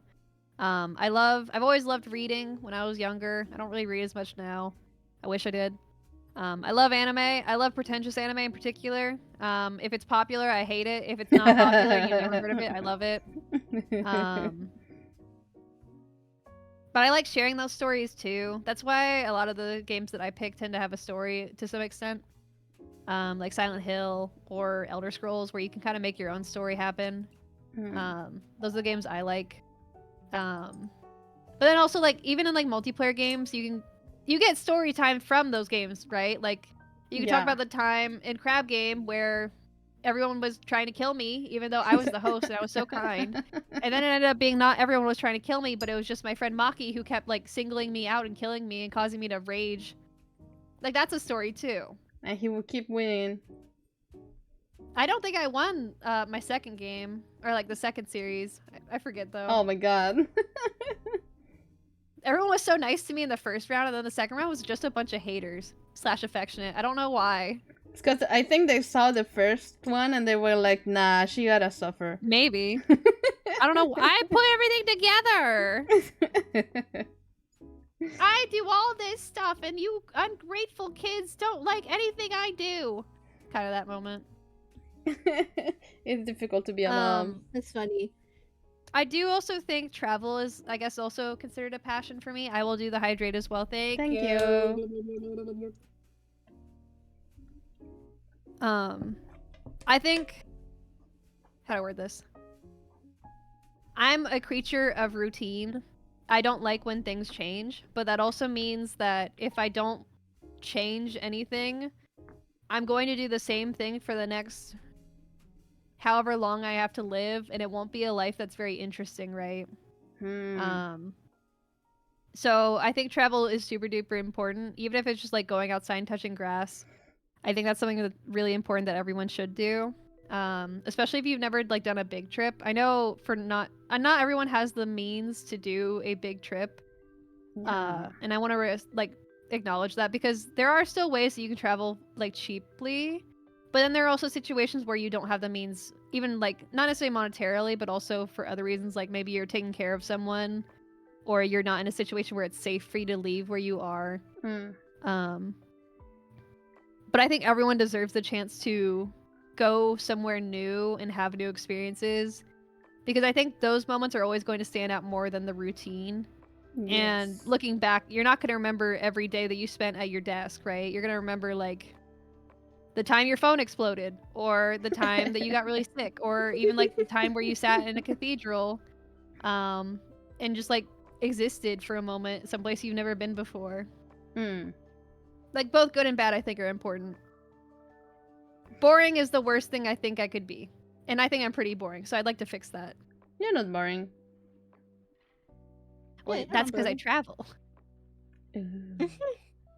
If I didn't do everything that I have done, I would be boring, right? Like, if I just sat at my desk every day, that would not be interesting. We would not really have all these conversations. Yeah. I maybe would be able to talk about, like, anime and games, but, like, everyone could talk about that on the internet.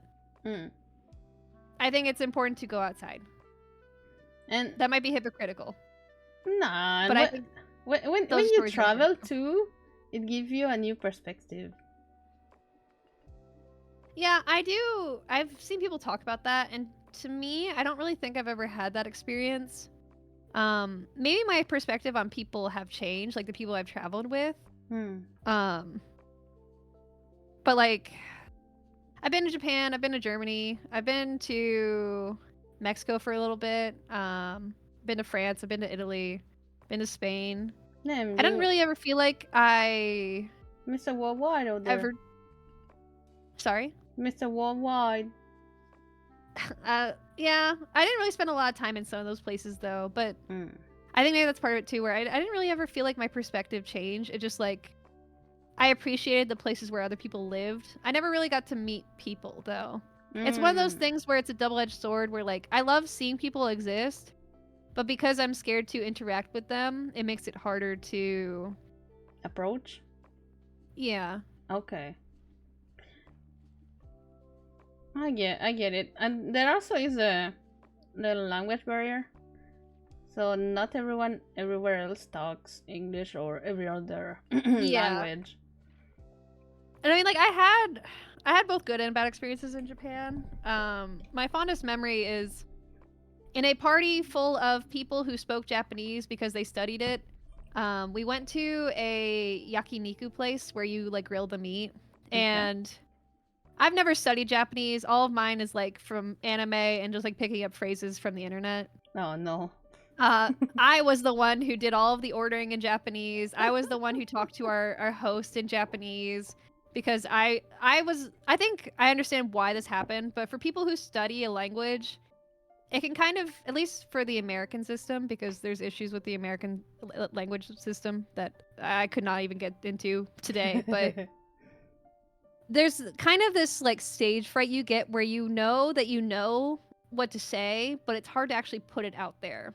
Because you studied it, so you should know how to do it, right? Yeah. But I show up, I know that I don't know anything. This gets into the thing where it's like, it's okay to be stupid as long as you know you're stupid. Yeah. Because that means you're okay to making mistakes. And I knew I wasn't gonna be perfect, so I was like, well, what else am I gonna do? Sit there and let other people flounder? So like, I loved being in that part of the trip because I was talking to people. That was nice. I got to meet some cool people through that. Oh, that's nice. But it's hard to get that courage in other places. Yes. Because you don't know how they're gonna react. Yeah. Mm-mm. They could tell me that my hostel doesn't exist in Austria again. That was the crazy thing, is like, I did not realize how tech illiterate that the German Austrian people would be, because I'm like, it's not that hard to just use Google Maps. But everyone refused to do so. Or if they got like an immediate no, they were just like, nope, can't do it. I'm like, okay. That's weird. You don't even want to try? It's just a cultural thing. Yeah. I think in some places it's like they'll try really, really hard to give you the answer that you want, even if it's not realistic. And other places they don't even try to give you like help. I think in America, depending on what region, it's a pretty nice even mix of like, we'll try a little bit but not too much. I think it's healthy, not to be like biased towards my home country, America. America. So I guess in a way that does give me the perspective of like, you know, maybe it's okay to be American. I get it. You know, I see it because I'm not. Yeah, I live in Canada, but I'm not from Canada. I was born in Chile. And I live in a French province, so... Oh, that's cool. Yeah, there's a lot of different viewpoints in here. I saw in the chat rules, you're like, don't ask me to speak French. Do you speak Quebecois? Yeah. Whoa. That's so cool. I'm so jealous. I wish I could. One of my dreams when I was younger was actually to be a polyglot. I did not get anywhere close to that. I only speak English and half-baked German and weeaboo Japanese. That is not a polyglot one makes. But if you have no choice, you're gonna learn. Yeah, necessity is the strongest motivator, I think, for learning anything. Yeah, because when I dropped here, you know, the only thing I could say was bonjour. And they dropped me in like in class with a lot of kids that spoke French, and it was like, I don't know how to talk to you guys. I speak Spanish. Did you find that learning English or Quebecois was easier? I learned the two at the same time because French is really difficult. It's a difficult language. More so for somebody that speaks Spanish, because when you speak Spanish, every single letter is pronounced. But when you go to French, there's a bunch of letters that are just there for vibing. Yep. So that's the difficult part. part. I really like German. German, Dutch, you pronounce every letter, and I really like that. Yeah, you write it, you pronounce it. What the fuck is French? I'm starting to come around to French. I was in that phase where everyone else was, where they just hate French people for no good reason. And like, you know what? Maybe the Parisians deserve it, but I think French people are pretty cool in general, and you shouldn't judge anyone by their country. Maybe the British though, Maybe the British. but they kind of deserve it after colonizing everyone. But here's like a melting pot of British and French, Mhm. because they got colonized by the two of them. Yeah. Yeah. So it's like Quebec fighting with Canada. Yeah, they're in Canada, but they're fighting with Canada. Yeah, they hate each other. It's so funny. There's certainly parts of the U.S. that also do the same thing, so I understand completely. It's just not necessarily like a language thing as much. It's more like a cultural thing. Yeah. Yeah. Mm. And what's funny is like they hate the Canada so much, but they still tag with a lot of English words. Yeah. Yeah. It's so I funny. mean, it's kind of built out of necessity too, though, right? Not really. Not over here. Yeah, because Really? here everything is in French, like 100%. Oh. There are even laws that you have to have a certain percentage of French in everything. Huh. Yeah. What was it? The Law 28, something like that? I don't remember. Yeah. I don't remember the name of the law, but I just remember the like the number, I think, because we had like that one time in the restaurant. I don't know if you remember. oh yeah, we were talking in Spanish, and people were so Okay, freaking so- racist. Okay, so we were at a restaurant, right? And it's like a chill restaurant that's like right next to like a river and everything. And it wasn't. I don't know. It's like a lake. A big lake, big lake. River. A big. Okay, big river. Then I was there the first time. And we were just sitting there, and you know, our family is Chilean. We come from another country that speaks Spanish, right? So we all speak Spanish, and we speak Spanish between each other when we're together in a family. So we were doing that, and we have this random lady at the table that was like right next to us start talking about the Law 28, that French is important and French should always be respected everywhere. Ugh. Like she was screaming it, and we were just like, "What is going on?" That's so silly. Like, bro, I speak French. Let me speak in my mother language. Yeah.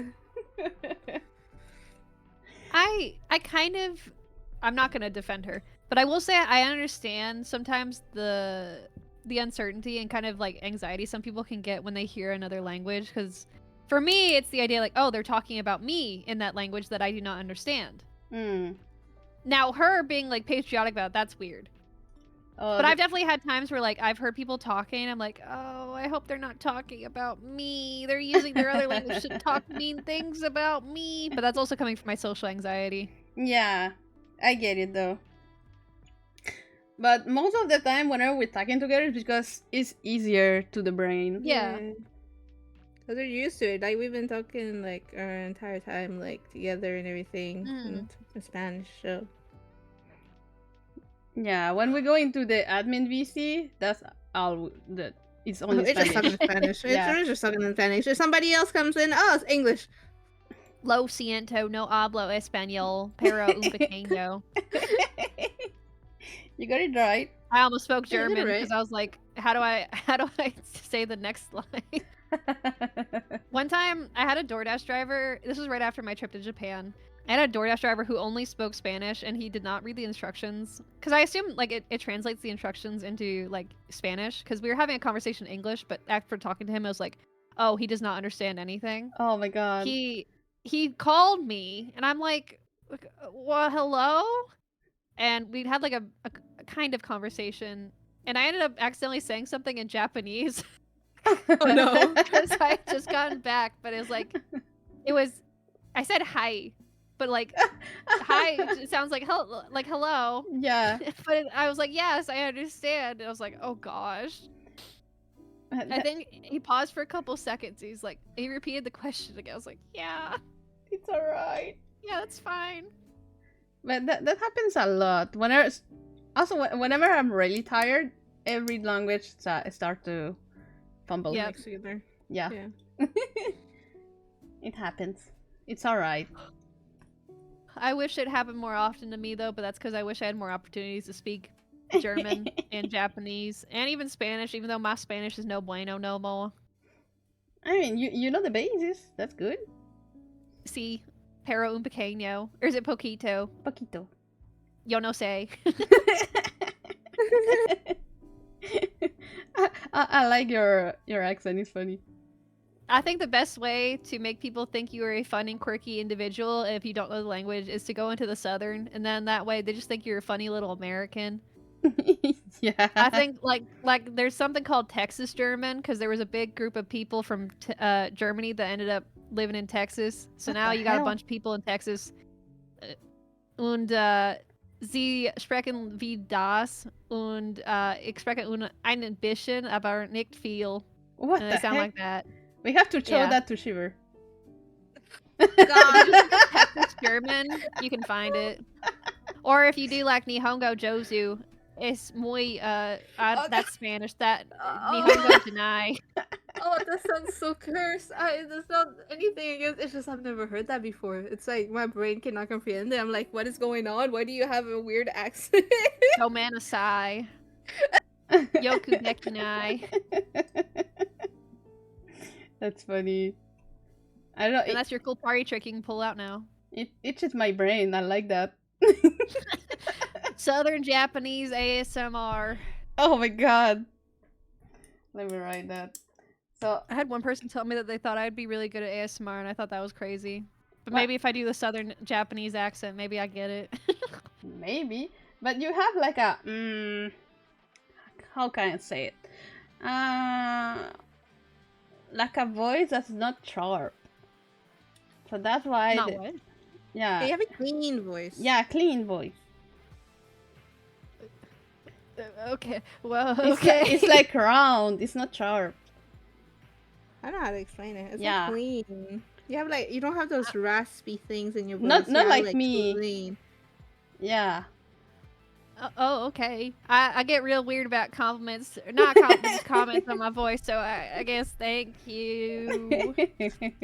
It makes me real uncomfortable, even though it's not like a bad thing. It just, I've, for a long time, I've really not liked my voice. I feel like I'm very, I don't have a pretty anime uwu girl voice, so it's like, oh man, I can't be like those cool, awesome anime VTubers. But that's just cringe. That's why I was a frog.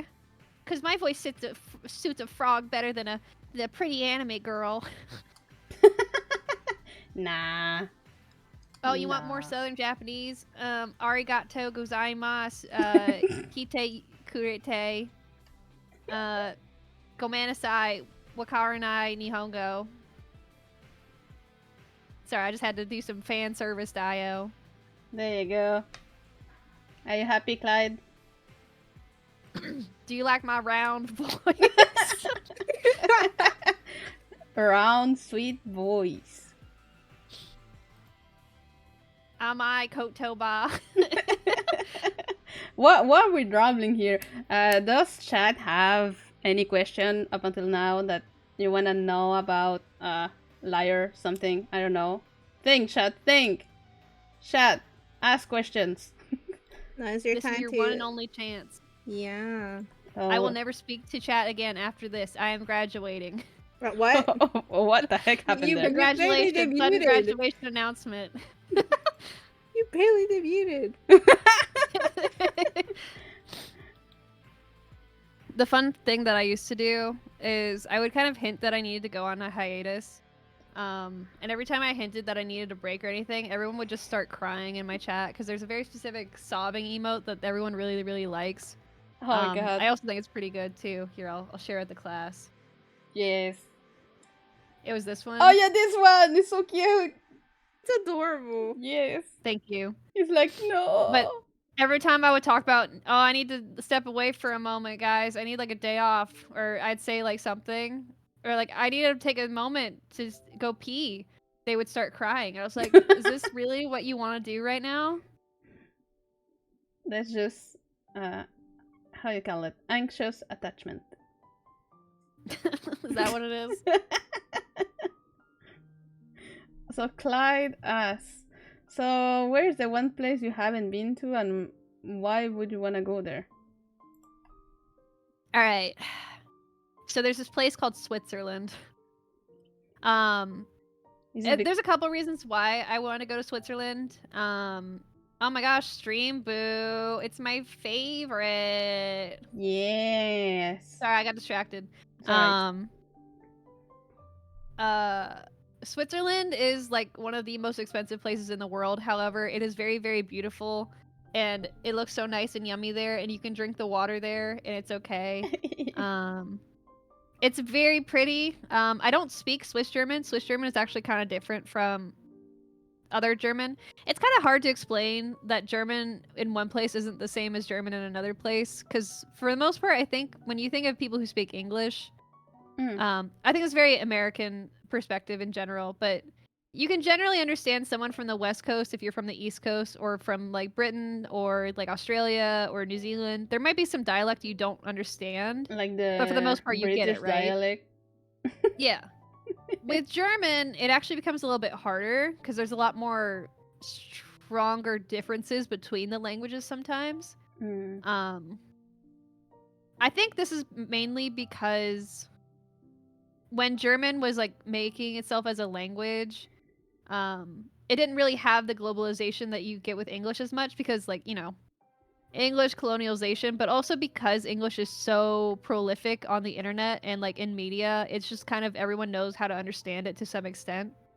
And even then, like, English dialects are kind of dying out in a way that I think is really like sad. For example, there are people out there who they might talk like this normally, and like this is not me, this is not my normal accent, this is just me putting on an accent because I think it's funny. But I actually really like this kind of accent. I think Southern is a really pretty sound. But because of media, it's a lot of people are losing their accent, and they're all just kind of becoming more of this like unified, whatever my voice is. Yeah, I don't really have a strong accent for where I'm from. I've seen people actually tell me I'm from different parts of the US, which I think is kind of funny. Or like, there's even like some things like Bostonian accents and Northeastern accents are dying out. West Coast doesn't really have as strong of an accent anymore, and I think that's really sad. I really like accents. I just like when your voice is a little different. I really like voices. This is why I like VTubers, because for the most part, VTubers have good voices. And everyone. There's my other Oshi hint. My Oshis have really good voices. Oh. Good voices. And now that doesn't narrow it down to anyone, because all the big ones have a nice voice. So best food. Clyde says, like Spanish, kind of different some places. Every single country that speaks Spanish, speak it in a different way. Yeah. I mean, you can still understand them from each other, but there are gonna be like some words that you pause and you're like, what does that mean? Like, bro, in I think in Cuba, for me, there's a specific word for babies, and in Cuba it's for buses. Yeah. Yeah. So the guy. I've also seen that there are some words that are slurs in different parts of Spain, like Spanish-speaking countries. Yes. So whenever a guy told me I'm gonna go take the babies, I was like, the what? You gonna go do what with the babies? So yeah, it happens. My biggest like betrayal when I was learning Spanish was learning that you guys don't use vosotros. Oh, that's just only in like Spain. a specific part of Spain. That's in Spain. That's just in Spain. Yeah, I hate that. Why did we learn that? We aren't in Spain. Because it's Spain. Spain is like, I guess, for like the most old learning, it's like the old and original one. It's like the Britain English. Me, it's like, if I was teaching Spanish, I would be like, you're going to learn the Spanish that you're most likely to come in contact with, and that is like Mexican Spanish, or like Spanish from the Caribbean or South America. Why would I do the one that's across the sea that you're never going to go to? Because they're dumb. Yes. The original. That's why. That's the Spanish old accent one. is also so strange to me. They have the like lisp. Yeah. There's nothing wrong with it, but it's so strange to hear like the difference between the two. Whenever they get a nest sound, they're like. Yeah. It's Shout so out weird. Spanish people. You are valid. It's just something I was not expecting when I first heard a Spaniard speak. Yeah. Have you 'Cause I'm heard? used to this side. Have you heard the people from the Caribbean talking? I know of a VTuber that is from like the Caribbean. I think it's either Caribbean or Central America. I'm not entirely sure. I have been to Jamaica, but I don't know if I heard any Spanish there. Because they talk that they like they're singing. It's weird. That's what Swiss German sounds like to me, actually. Swiss German is Oh. very tinkly, is the best way I can put it. Like it's very like cutesy. Mm. Would you say that's the same for like Caribbean Spanish, or is it more just like sing-songy, like melodic? It's more like they start the phrase and you don't know when it's gonna end. It's like they They say, just keep talking. yeah, they say everything one shot, and you're like, wait, let me process. What are you talking about? I think that's a lot of English speakers' issue with Spanish, is because it's one of the fastest spoken languages. It's hard to process. Mm, Congrats on having the fastest language. yeah, and To be honest, I've Working never slow for noticed that. where I'm from, I think it's the worst country. Nobody can understand us. They talk too fast, and there's too Yeah. many words that like are like not known to other countries. that They speak Spanish. created, yeah. Yeah, especially like the street languages. Oh, those are. Oh my god. Those are not even. Those are not even Spanish anymore. Because we use like a lot of indigenous words too. Mhm. So other speaking Spanish countries are like, what are you talking about? I know I can see where that would cause problems, but I actually think that's one of the things that I really like about different regional languages, is because they're so different. They're allowed to be different even though they're like the same language. I Mm. like things like that in language. Even though I'm not a polyglot, I like learning about languages and the differences between them. So like, for some reason I have a favorite Japanese dialect, even though like I don't know Japanese, but I know what it sounds like between the two. You know what I mean? Is it the Okinawan? No, it's Osaka Ben. Oh, Osaka. Okinawan is also cute though. Yeah, it's nice. I just like learning different things. I think differences make us more special. There's like the cheap answer, right? Like that's like the kind of canned answer. But I think if everyone kind of spoke the same language, that would be really boring. And I think if every language sounded the same and was standardized, I think that's really boring. Yeah. Like even in English, if everyone sounds like me, I think that's kind of boring. I think it's more fun when people sound different and you can like learn the differences. Hmm. I love diversity. Yay! Mr. Worldwide! Sorry, I had to give my HR response. It's alright. Yeah, I think we got Yoli sleeping here. Yoli, Yes, I am here. it's your turn. Yeah, I was just waiting for you guys to finish your conversation. So I think you kind of answered this already, but Yeah. do you watch anime or read manga? Rubbing my grubby little hands together. Are you looking for recommendations, or you just want to know generally? No, generally, just you have like your favorite one. All right. I've been thinking I need to make a my anime list because I always forget the ones. My first No, that's anime so true. besides Pokemon was Soul Eater. I also would not count Digimon. Oh, Soul Eater. Soul Eater, that's Soul an Eater old one. is not a good first anime for a child. I will say that. Yeah, not for Um, sure. Like if you think Bruh. about the first 3 episodes and how horny those first 3 episodes are, that's crazy. Just the first one. Why was I watching that? Because it was popular. Well, it's not even that I didn't find it because it was popular. It's just like the pipeline for me to get into anime was. Do you know what webkins are? Yes.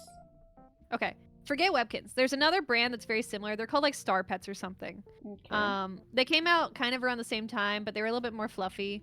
They had a website, and on that website they had a forum where people could post things. And someone posted like a star-themed video from Doremi Witch, which is a magical girl anime. I don't think I got the name exactly right, but that's how I found anime and YouTube kind of at the same time. So I went down the YouTube Oh, pipeline. you were watching anime on YouTube?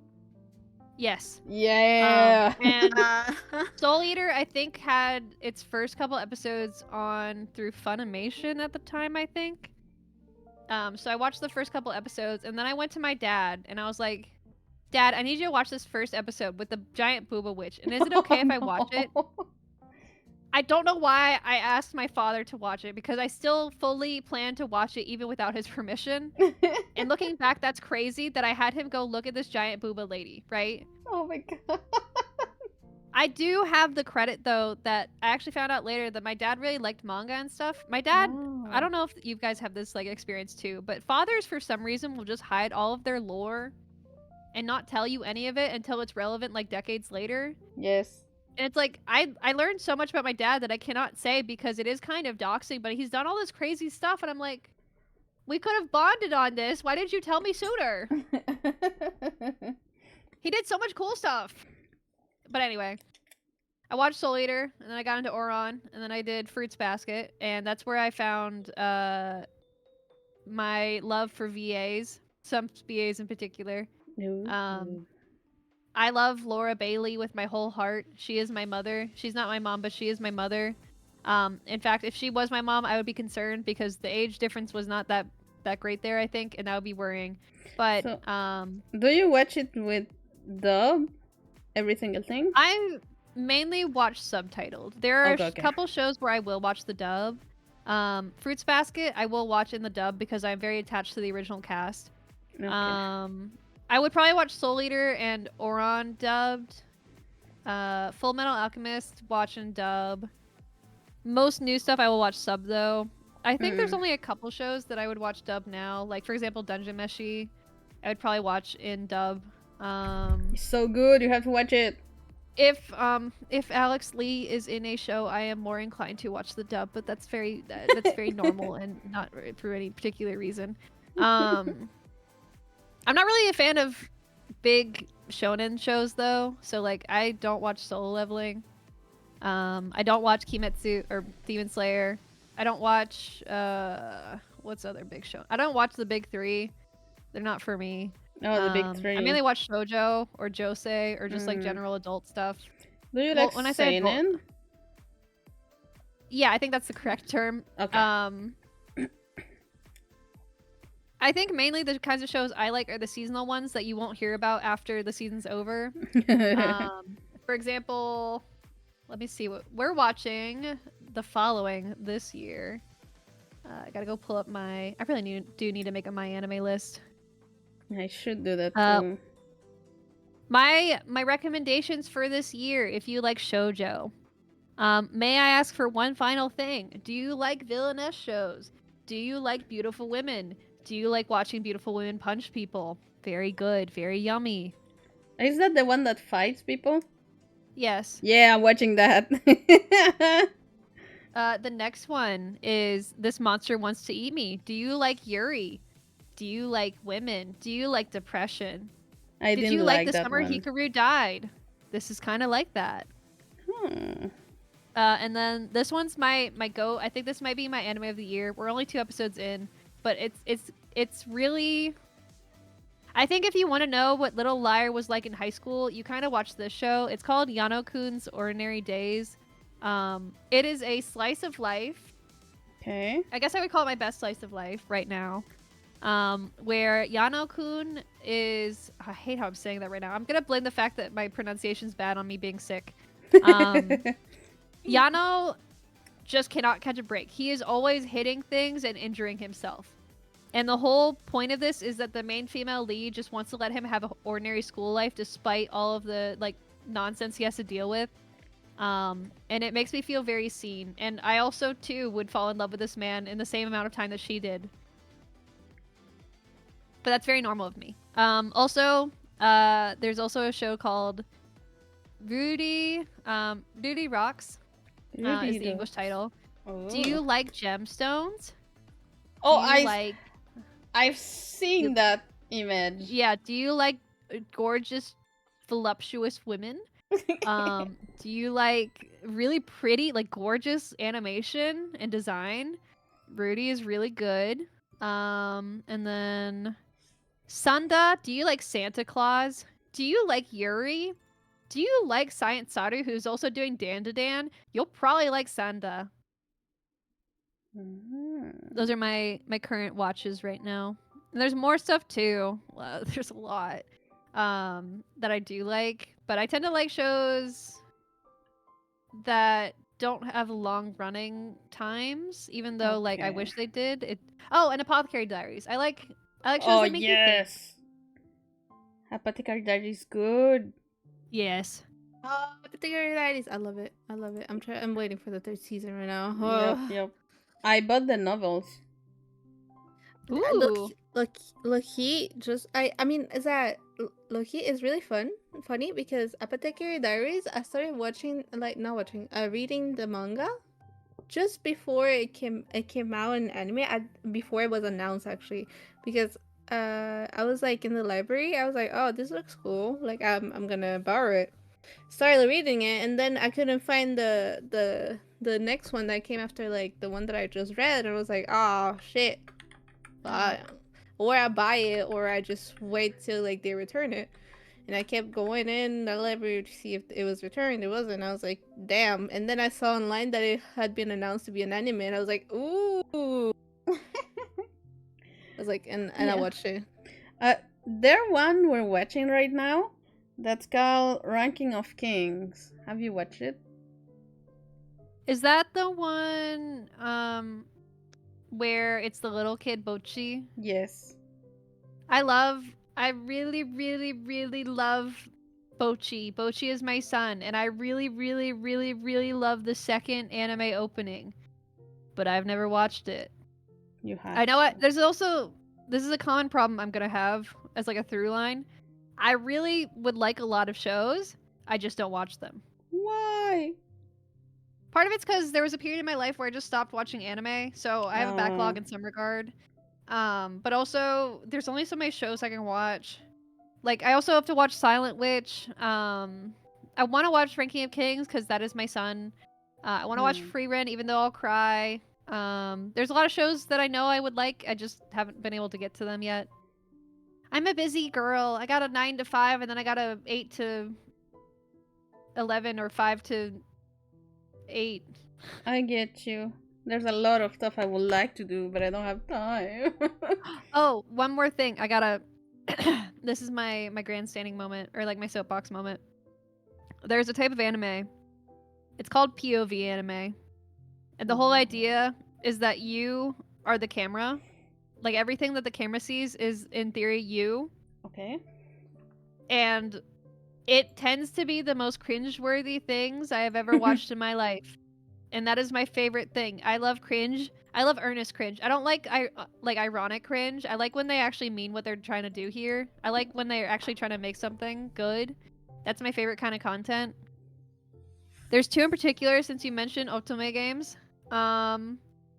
There's one called Makura Danshi. Do you know what a body pillow is? Yes.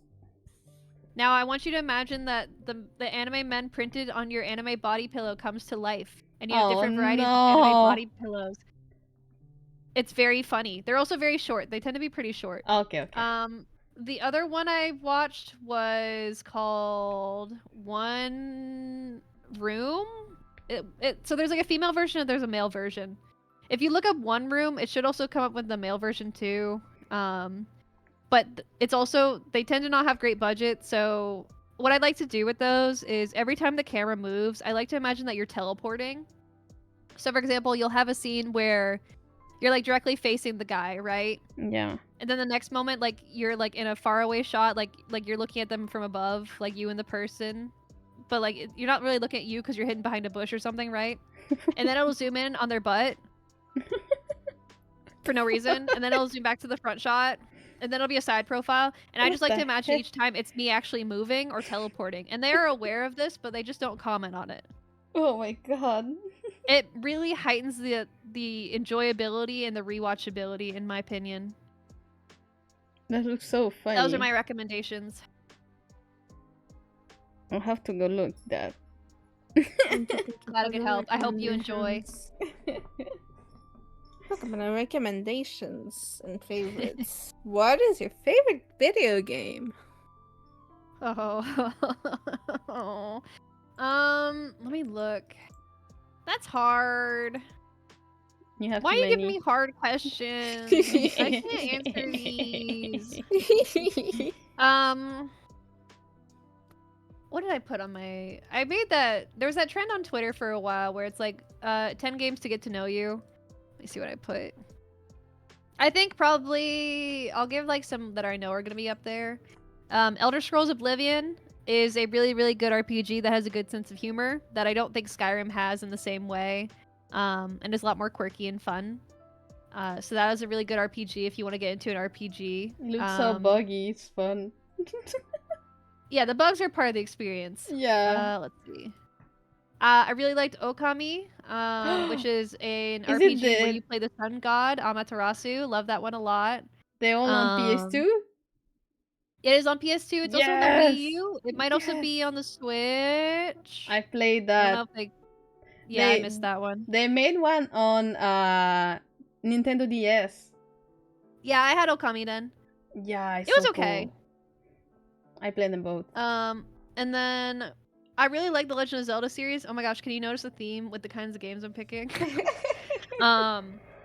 Particularly, my favorite one was Wind Waker. That one meant the most to me. The boat. It kind of instilled for me a love of sailing and the beach and the ocean. I really like those things. And I think it was just the most fun that I had playing. I think it was also one of the first Legend of Zelda games I played. Kingdom Hearts is also up there. Kingdom Hearts 2 in particular. There's a Final Fantasy series called Crystal Chronicles. It is not the mainline series. It's kind of a separate world. I never finished the game, but a lot of the aesthetics I think really spoke to me as a child that kind of come through with the stuff I like now. D&D and RPGs. He's a classic. And then I really wish they would make a Sonic Adventure game again. Sonic Adventure 2 is pretty good. Like another one, please. I think the last Sonic game I played was on the Wii. It was probably not good. Nah, it was shit. Yep.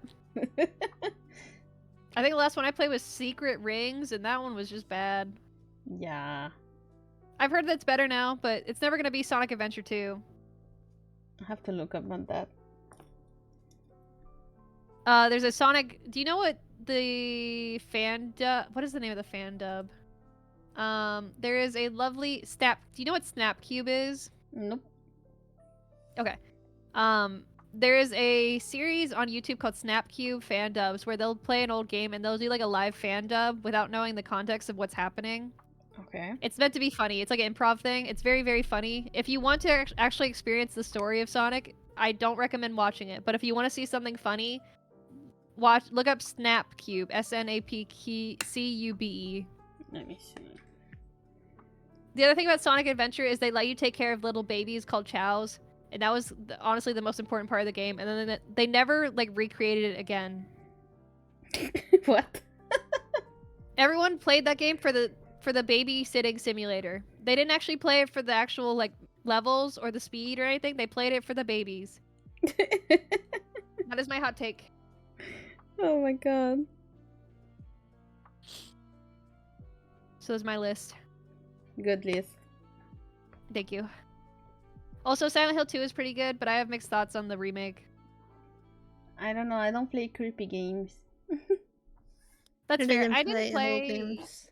I did not play horror games for a very long time. Horror media was not really something that was an option for me because my family does not like horror media. But that's okay. I'm learning to like it now. I used to be really bad about it. I once got scared in a Don't Starve like fan game. But I got through Silent Hill 2 pretty okay. I'm playing Silent Hill F. It's pretty fun. It's not nearly as scary as Silent Hill 2 though. I get scared on Minecraft, so... I understand that. Minecraft is... Well, I don't Scary. like Minecraft, so I get it.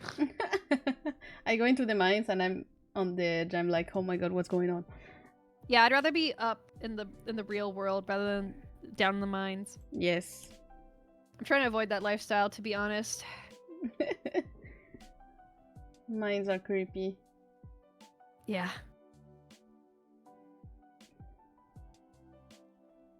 Yoli? Yes, I am here. I was reading the next question. Okay. So what is your favorite type of genre of movies and stuff like that? I don't really like movies, which is crazy to say. Fair. That makes me sound like I'm a plebeian, but I don't No, know. I I get have a it. hard time. I think I like shows a lot more because you have more time to get to know the characters and the plot, and it can be fleshed out more. Yeah. Movies for me feel like they have such a strict time limit, or like even if they run too long, I feel like they can never get enough fleshing out done for their content. If I had to pick movies I do like, I don't even know. What movies did I like? I really liked The Silent Voice. That one made me bawl like a baby. That was one Um, good. was it Rainbow? Let me see. I'm gonna mention a lot of anime movies, I think.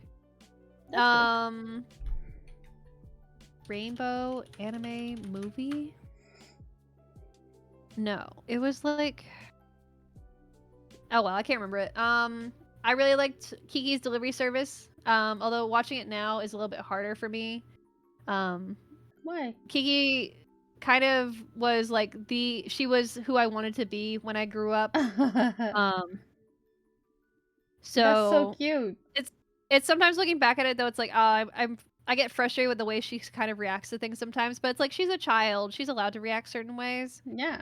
I also really want to live in the kind of house that she lived in, but you know, I don't really live in fantasy Sweden, and I don't have a broom, and I don't have a baker that I could go live with. European houses look nice. They look so nice. Yeah. I don't think I'd like to live in Sweden. It might be a little too cold for me, but I really like the aesthetic of I really like oceanside towns. It's like I like RPGs. I like ocean. I like pretty buildings. Those are my things. I also liked. I think this is kind of one that isn't as popular for Ghibli movies. I think it's called Where the Wind Rises. Oh yeah, I watched that one. No, not Wind Rises. It's Ghibli. I have not watched Where the Wind Rises. But people find it boring, but I thought it was good. I saw someone once describe it as like a movie about an old man made by an old man, and that sounded about right. I mean, the movie I was thinking of was from Up on Poppy Hill. Oh, I don't know about that one. That one is kind of, how do I word this? It's kind of problematic depending on how you look at it. Never watch a trailer for it because the trailer literally spoils like one of the big reveals. But why? It's just something about like I've seen people talk about this before where like Japanese trailers will like reveal huge spoilers for some reason. I don't know why.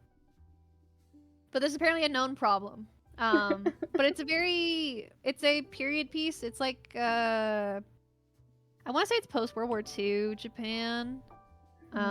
It's about like a high school romance. And then there's another one. I'm gonna pick a lot of anime movies. What is this last one? This one is anime movie about it's giving me like, you want to talk about A Silent Voice, right? That's the one you want?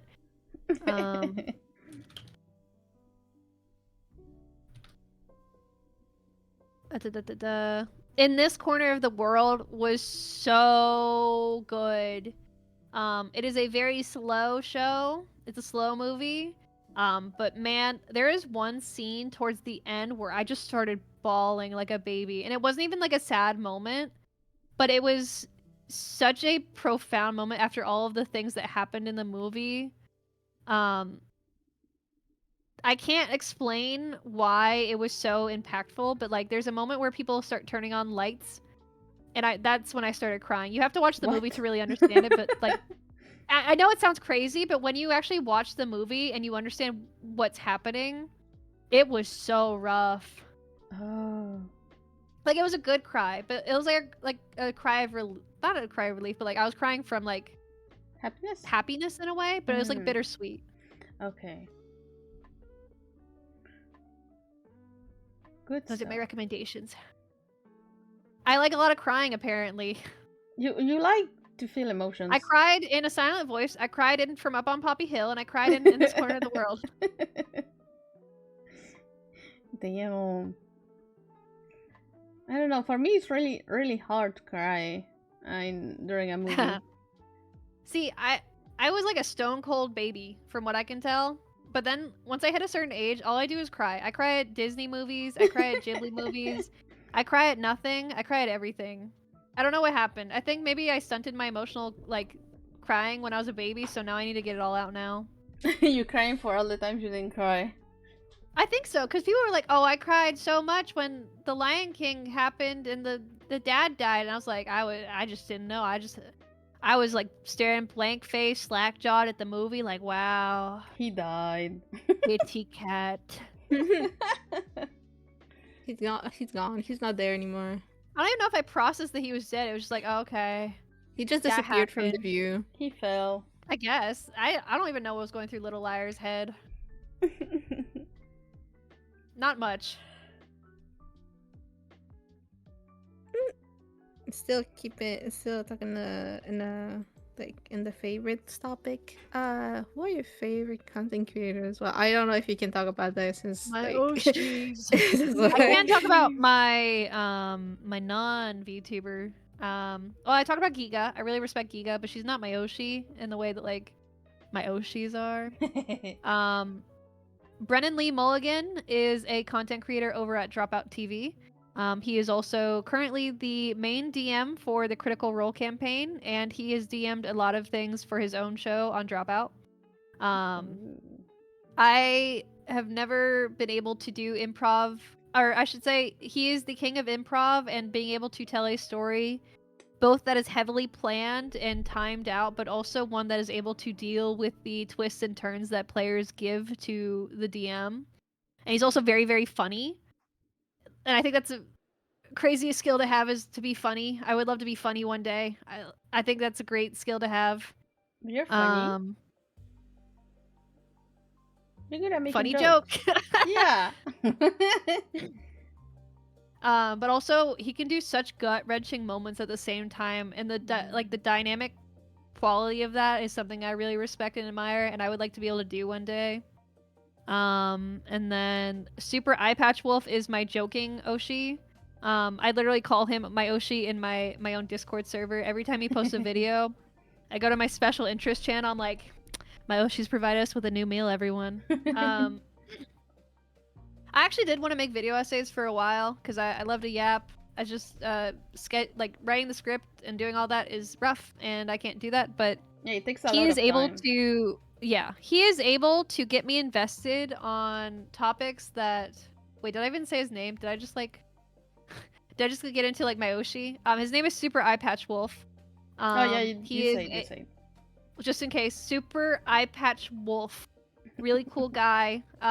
He can write video essays about anything, and I will get invested because you can tell just how much he cares about the topic. Not just through like the way he talks about it, but also you can tell how much research he puts into the stuff he like talks about, and just through the editing quality. I don't know if he edits his own videos. His last video was about fake video games. So there's this like sort of, how do I word this? Fake video games.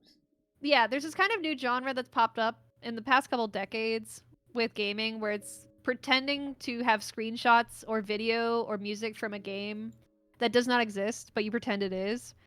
So for example, do you know that little like animation that's really popular of the cat with the white cat that has the candle, and they're walking through the hallway and they're looking side to side, kind of nervous?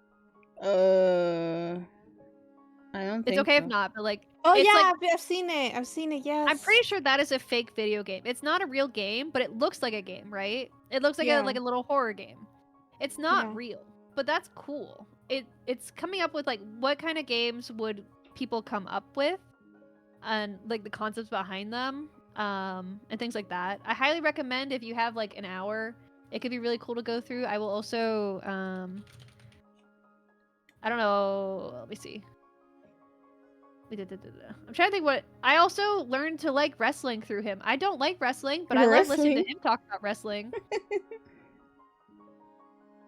He also talked about Riverdale. Riverdale was pretty good. I literally knew nothing about Riverdale until he started talking about it. He's just really good at making you invested in a topic, and it's a skill that I'd really like to embody someday. I think for the most part, the people that I like to watch are people whose traits I want to emulate in some way. Is probably the best way I can probably explain it. So like, let me see if there's any like other streamers that I could talk about.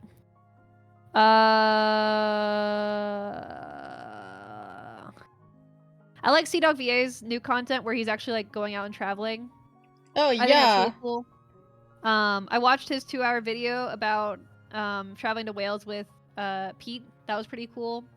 I've never wanted to go to Wales. It kind of made me want to go to Wales, but not really. Yeah, no, it looks like a hole. It's not bad. It's just like I don't want It's to deal with the rain. pretty. It's pretty, but there's nothing else. Yeah. Or the RV trip. I always think that'd be really cool Yeah, to the RV do. trip. I would not want to do the cyclothon, but I really respect that kind of content. My man is out of his mind doing that. I don't know why, how. He's good. Yeah. I want that dedication though, you know what I mean? Yes. I think those are my 3.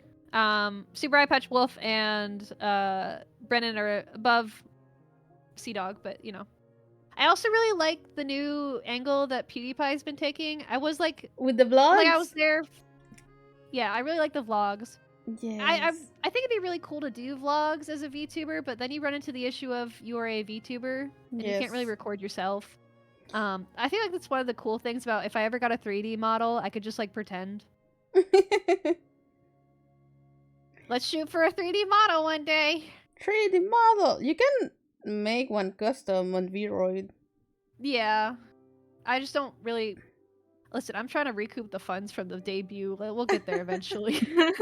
my I've first been keeping track. I've been spreadsheeting. Oh my god. My first model was a Vroid model that I did myself. Mm-hmm. But it's too heavy on my PC. Yeah. Yeah. So now she's switching to the VTuber. Yay. But Yay. I get it, it's really expensive. Yeah. It's a lot of money. The fact that you need to actually make it work too. Yeah. It shows you my content creators, minus my Oshis. Yes. That's top secret. Top secret information. Top secret liar. What is the most exciting project you've been working on lately, or you've worked on, if you have one? Ooh, okay. I have. Oh, I am hoping to have a project come out around Christmas. I can't guarantee it, but it is something I've never done before. I can't really talk about it because that would be spoilers, but it is cool, and you guys should look out for it on Christmas. Christmas! I have a couple people working on the project for me, and I'm very nervous about it. My confidence is not very high with it, but the point of it is less to be good at it and more to just prove I can do it, and then like it's only up from here kind of thing. In addition, I'm working on writing up more of my world building. There's a Twitter user called Base Binky, and he does a lot of world building. He uses a lot of beautiful women to do his world building, but that's not really me. But I really like the way that he builds out the world and the characters, and it's something I want to emulate with my own lore building, because that also will be like basically the project I can talk about is I want to do D&D games based on my character lore as a VTuber. Oh, that's great. I think that would be really cool. So that would involve me getting different people without like there's this idea of like a DM PC in D&D where it's like you put your own character in and they're like the main character. I will not feature in the D&D games. It'll just be like it's happening in a different part of the world from me. But that means I can also like flesh out some of the things that happen in my world and get people invested, and I think that's really neat. Outside of that, I don't really have any other big projects I'm working on.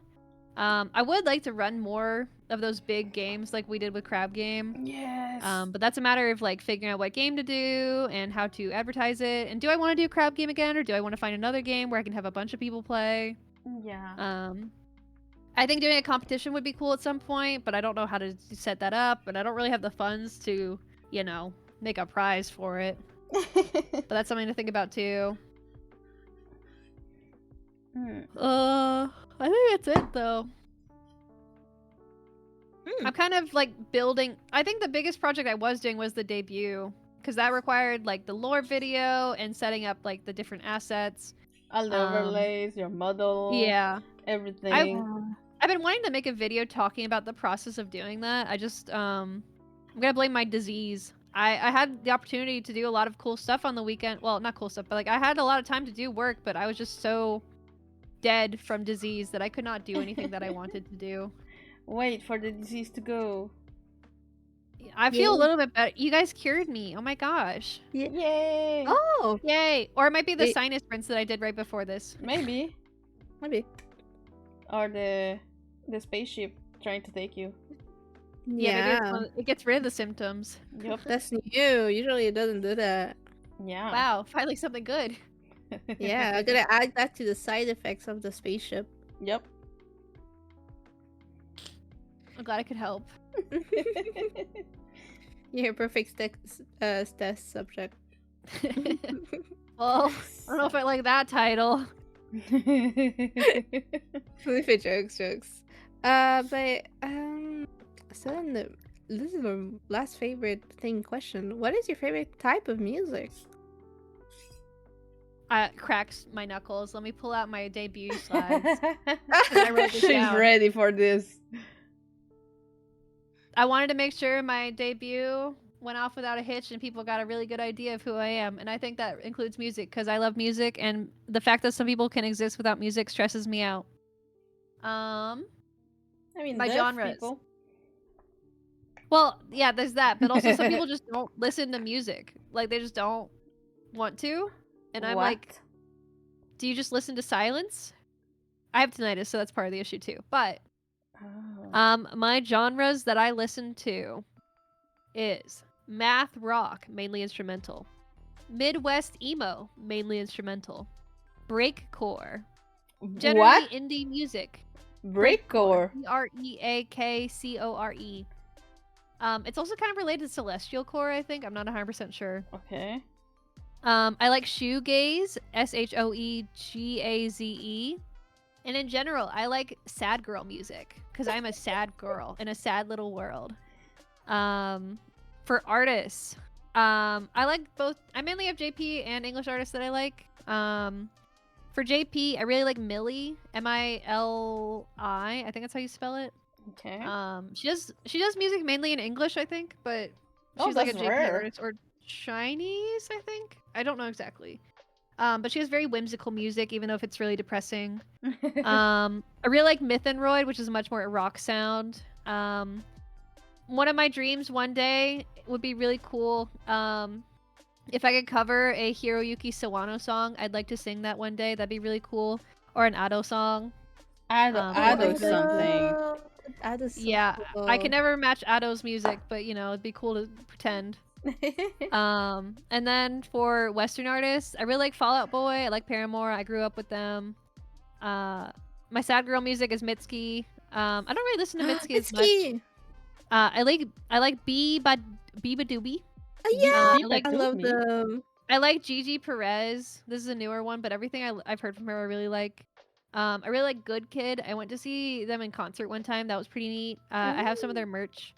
And then I'm gonna do a band that I don't think has a lot of recognition.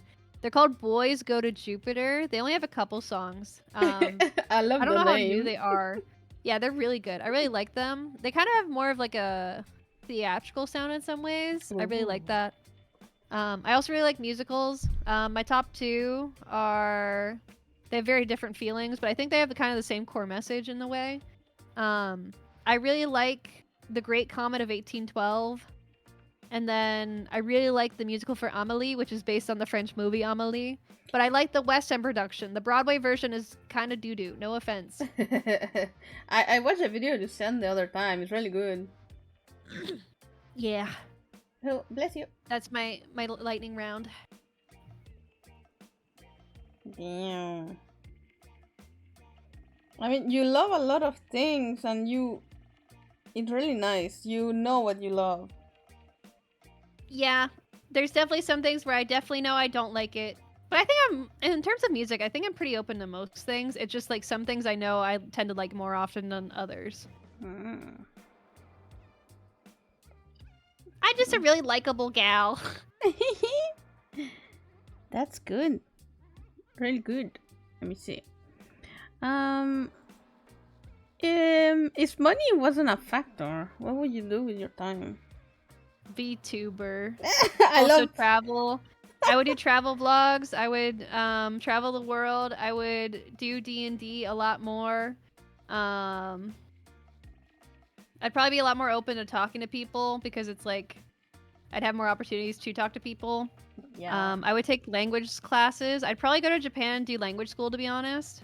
Because I would move. Just straight up, I would move from where I'm at right now. Oh. I like where I live. There's nothing wrong with where I live, but I've always wanted to live somewhere else, and I think going to language school would be a good opportunity for me. Yes. I mean, if you have all the money, you're like, let's go, let's do whatever. Mm-hmm. Yeah. But I think that's about it. yeah, I love how everybody, whenever we got to this question, everybody's like, VTubing. Yeah. I mean, this is like, in some ways, I understand why this is a dream job for some people. I don't think it's actually that. I think when you get to a certain level of VTubing, it's not as fun. Because, you know, it requires a lot of planning and like following trends and analytics. And I don't think people are ready for some of that in some aspects. I like that stuff. So there's part of me that's like looking forward to the day where I could do that if I ever get the chance. Yeah. But like the idea of just being able to sit and chat and play with people is a very easy thing to want to do. Yes. What do you mean I can just sit and play games and people want to watch that? It's that like kind of thing. Really nice. So I would do a lot of traveling. I would hopefully make content out of my traveling in a way because I like sharing that stuff. I would run D&D games. I would learn more than just D&D. I want to run a lot of different game types. I would sleep. I would not wake up at the hours I do. Sleep and I would touch more. grass. Oh, Yeah. touch grass. Right I now. would work out too. I think genuinely working makes it harder to work out. Yeah, because you get home and you're already tired, so you're like, nah. Yes. Exactly. Mm-hmm. What's your most embarrassing memory that you want to share?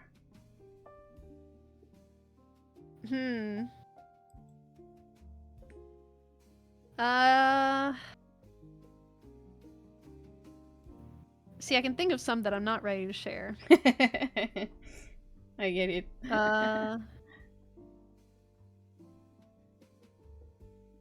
I mean, I think anytime I kind of fumbled in a language, that was pretty bad. I think Germany, in some ways, trying to talk to that taxi driver was pretty embarrassing because it was like, we both know that I can't speak the language well enough, but he's trying so hard, and I'm getting embarrassed because, like, I'm getting frustrated, even though, like, really, this man should not be using a GPS. He should be using Google Maps, but that's just me. What other things? Maybe he didn't want to touch his phone. You know what? I used to be an officer for a club, and there was a couple times, I'm not going to get into too many details, but there was a time where another officer had really screwed up, and people were kind of taking it out on me. And, like, it wasn't my fault, but it kind of did reflect on the larger group, and I was pretty embarrassed by that, and it was... I don't like being the center of attention in some ways, so that was hard for me as well. That's so mean, though.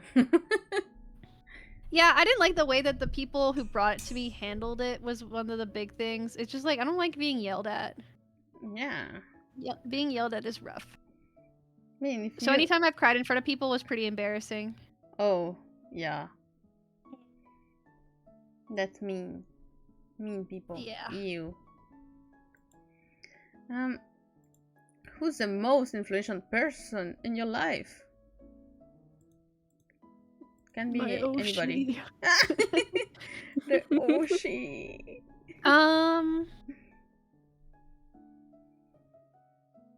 It probably is my Oshi, to be honest. I think my Kamiyoshi in particular, inspires a lot of people to be better than who they are. Not because like they tell us to do so, but because they're leading by example.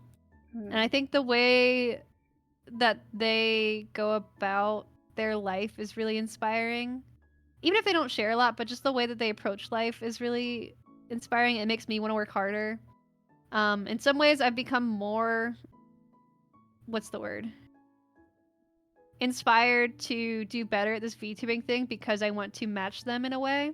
Not that I'm trying to like get to know them, but because like I see the hard work that they do and I want to match that because I think that's only fair.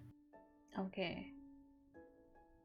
Like hard work deserves to be returned in some way is the best way I can put it. Like I should put in what they're putting in. Okay. It's like equal amounts of work. Yeah, and like they don't know who I am, but it's the thought. It's like the karmic thought that counts to me, in my opinion. Now, if I got to meet them one day, that'd be really cool. But I think I would kind of fumble the bag and they would hate me. But you know, I don't have to think about that right now. Yeah. In some ways, I hope they never know who I am, but in other ways, it's like I wish they would know who I am because I would, you know. I mean, you never know who are the lurkers, though. Yeah. Because there's a lot. Oh my god, they're in the chat right now. There's a lot of big content creators that like to watch small ones. True. I don't think they watch Twitch though, but I like the thought.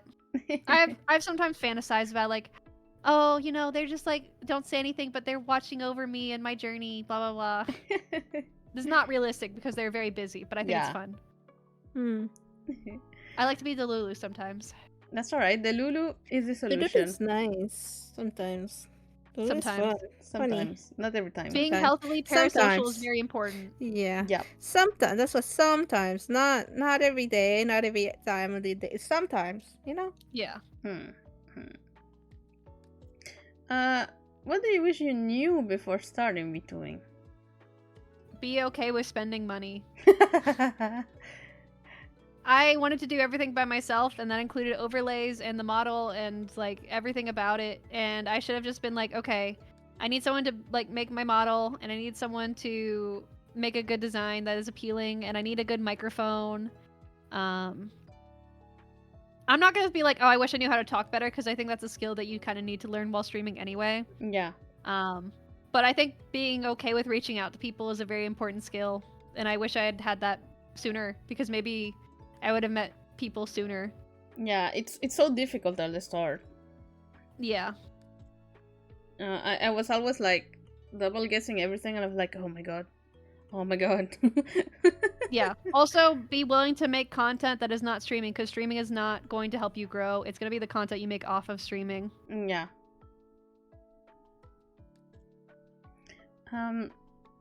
Are there any people that have helped you succeed in VTubing that you would like to shout out right now?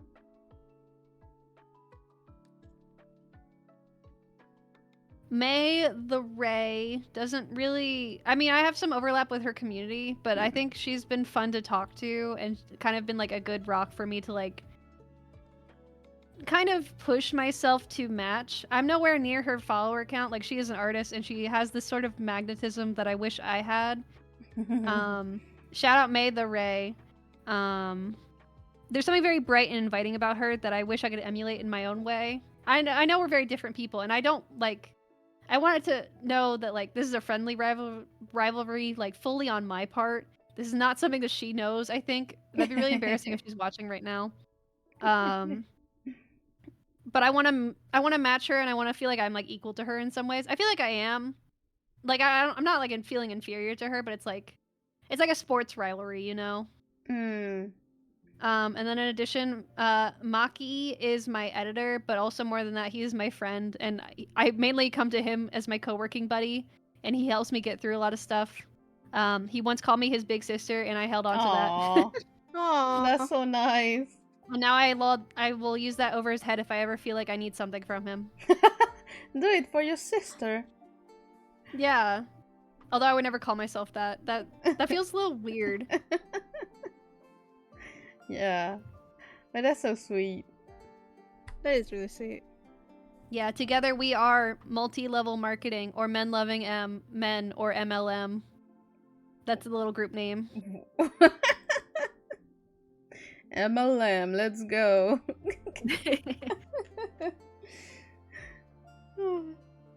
Yoli, Yes? your turn. It's my turn. Oh yeah, I didn't see that.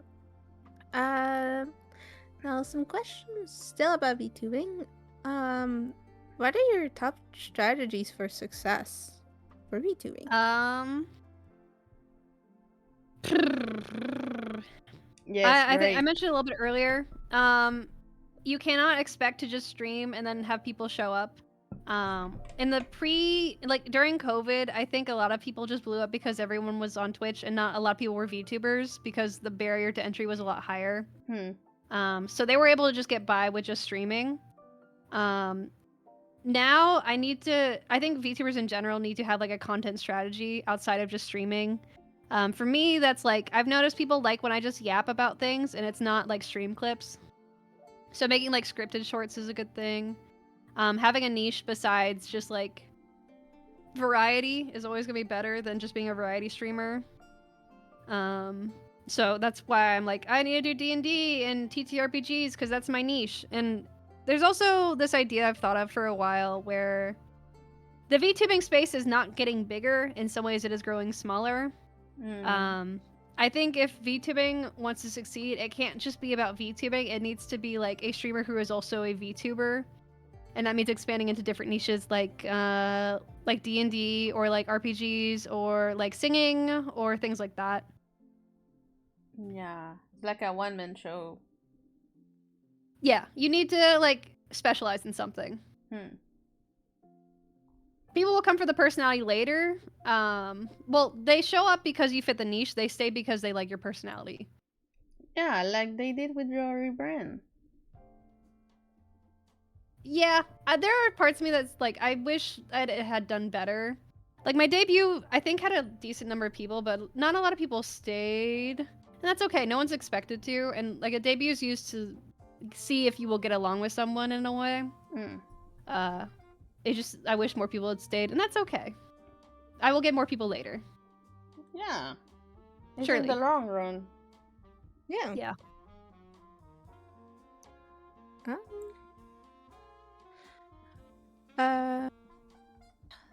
How do you define success?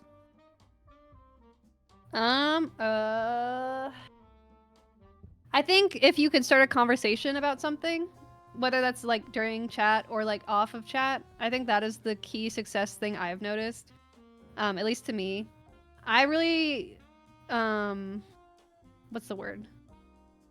I value conversation. I value people being able to have a good conversation where there's not mudslinging or anything.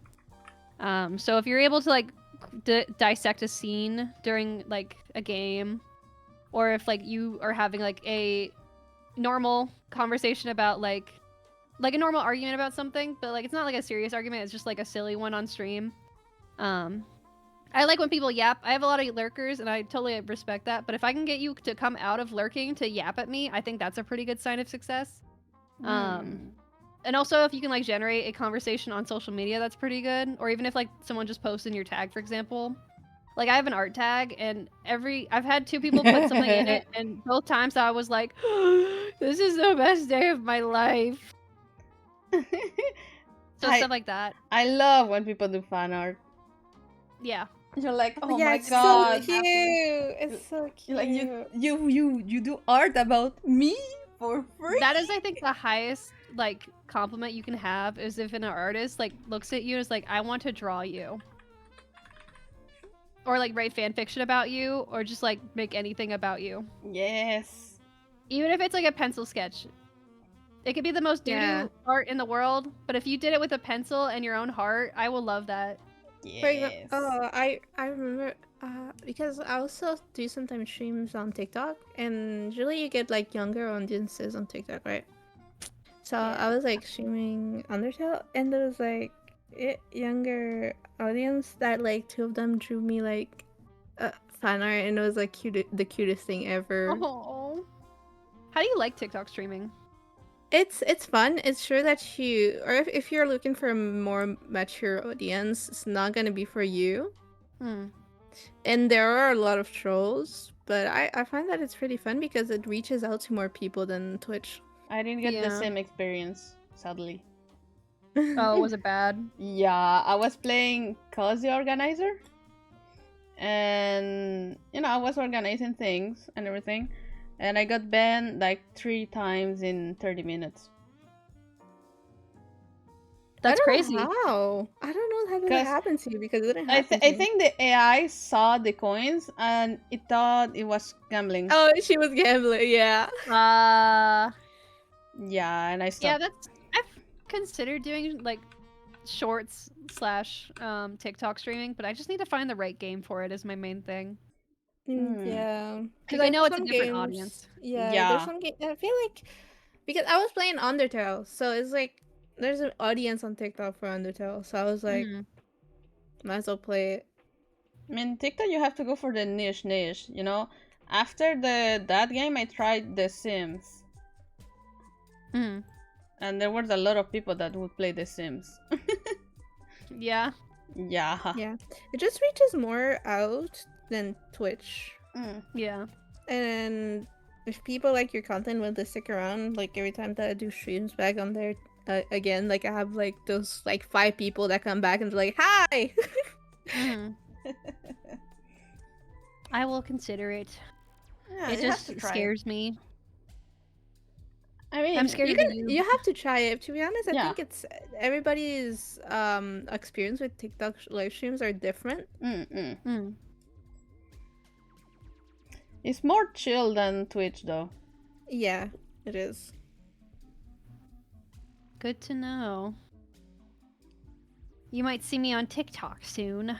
Oh, TikTok live streams. there you go. If you could change one thing about your VTubing, what would it be? I'm beautiful and gorgeous already. I already changed. I don't need to change again.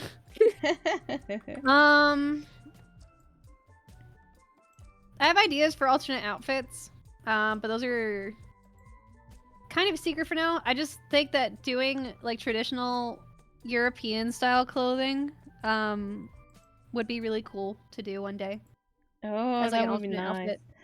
Is it like a Victorian dress or something like that?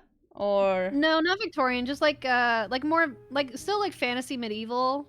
Just, maybe like something for like a festival or something would be cool. Like this is good for like on the road, but it's not really like a festival outfit, Yeah. So you want to do like your own yukata things? Not a yukata, but yeah. Yeah.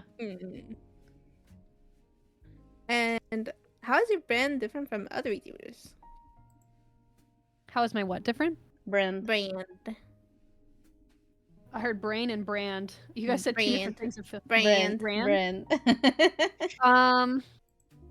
Well, I have a round voice and green hair and a pink scarf.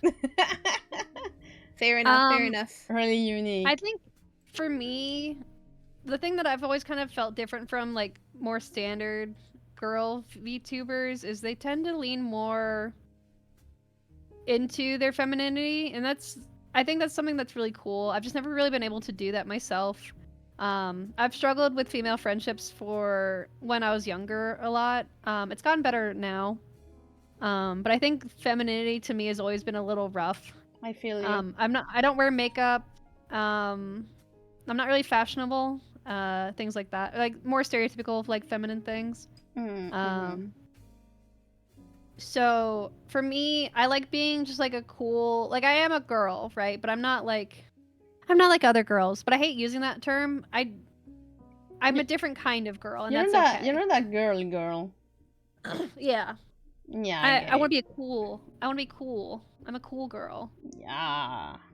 that also respects other women, and I'm not just like other girls because every girl is not like other girls.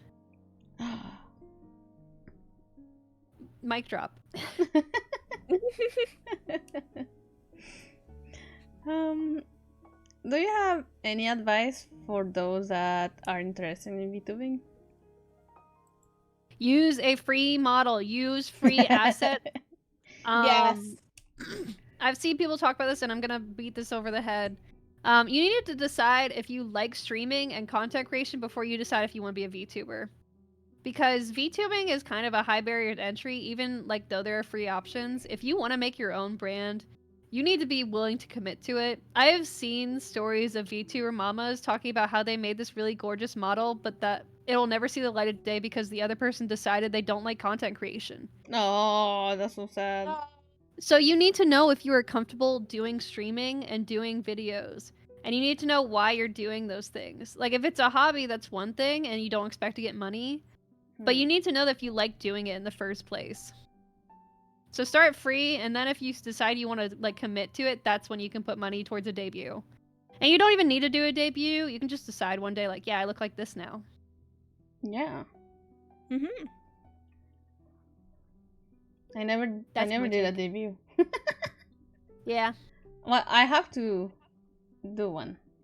I'm gonna do a debut next year. Whenever I get my model rig. Yeah, Mm. same. Good luck. Yes. I was very lucky with my artist and mama and papa. Yes. I already have the artist. It's just the rigging. I already know which rigger. I just need to commission them. But Mm. I'm trying to get the funds for everything so I don't go broke. I rigged the eyes Yeah. and I gave up after that. Yeah, I mean, my sister will take commissions. She has a VGen and she does live 2D rigging. She did my live 2D rigging, so you know, tucks hair behind ear. I have to go look. Because the model is really pretty. Wait, who are they? Wait, who are they? I'm gonna go take a look. Take a look. Oh at my it. god. Oh my god. Yoli, do after that. After. Yeah, after the show. But I'm saying after the show. Okay. Let me see. What do people misunderstand the most about you? I am unfriendly and unkind and mean and evil. What? I am mean and evil, but What? I think it's more of an IRL thing. I'm not very approachable. I think it's kind of hard for me to warm up to people. I think in streaming it's easier for me to just be myself because I'm talking to no one. Yeah. Which, you know, like there's chat, but like I'm talking in essence to no one. Like I'm talking to a screen. Sure. And Even like you don't have like your real faith though. Yeah. That helps. I also like sometimes my Maki, the one that called me his big sister, calls me a cactus. So I don't really. I mean, in some ways I see it, in some ways I don't. But I'm not. I promise I am okay to talk to. It's just like you gotta go down the right dialogue branch. You know what I mean? Oh, you gotta choose the right one. Yeah. Okay. Please No. approach me, but also don't be weird if you approach me. Don't touch the That kind of thing. cactus. Yeah. Just look at it. Yeah. Yep. Are there any topics that you would like to talk about that we haven't yet? I think we covered everything, to be honest. This was a long one. Yeah. We loved, yeah. I was so worried I wouldn't be able to last long because I was sick, but now I'm cured. Well, I kind of have a stomach ache, but that's a whole new thing. Bro, that's because of the spaceship. Yeah. You see, the spaceship gives good stuff, and then it gets it gives back stuff, but then it gets good stuff again. But then I back, see. it Equal just- exchange. I see. Yeah, it changes. Yeah. Oh, great. Can't wait to deal with that tomorrow. What? Thanks, guys. No problem. It's my pleasure. Sorry, I cut you off. Oh no, it's all right. What? I did it again. Yeah, let's go. Go ahead. Okay. What message would you like to say to chat? Please go touch grass. It does not have to be literal grass. But if you can do anything to break out of your daily routine, that is going to be so much better for you than just doing the same thing over and over and over again.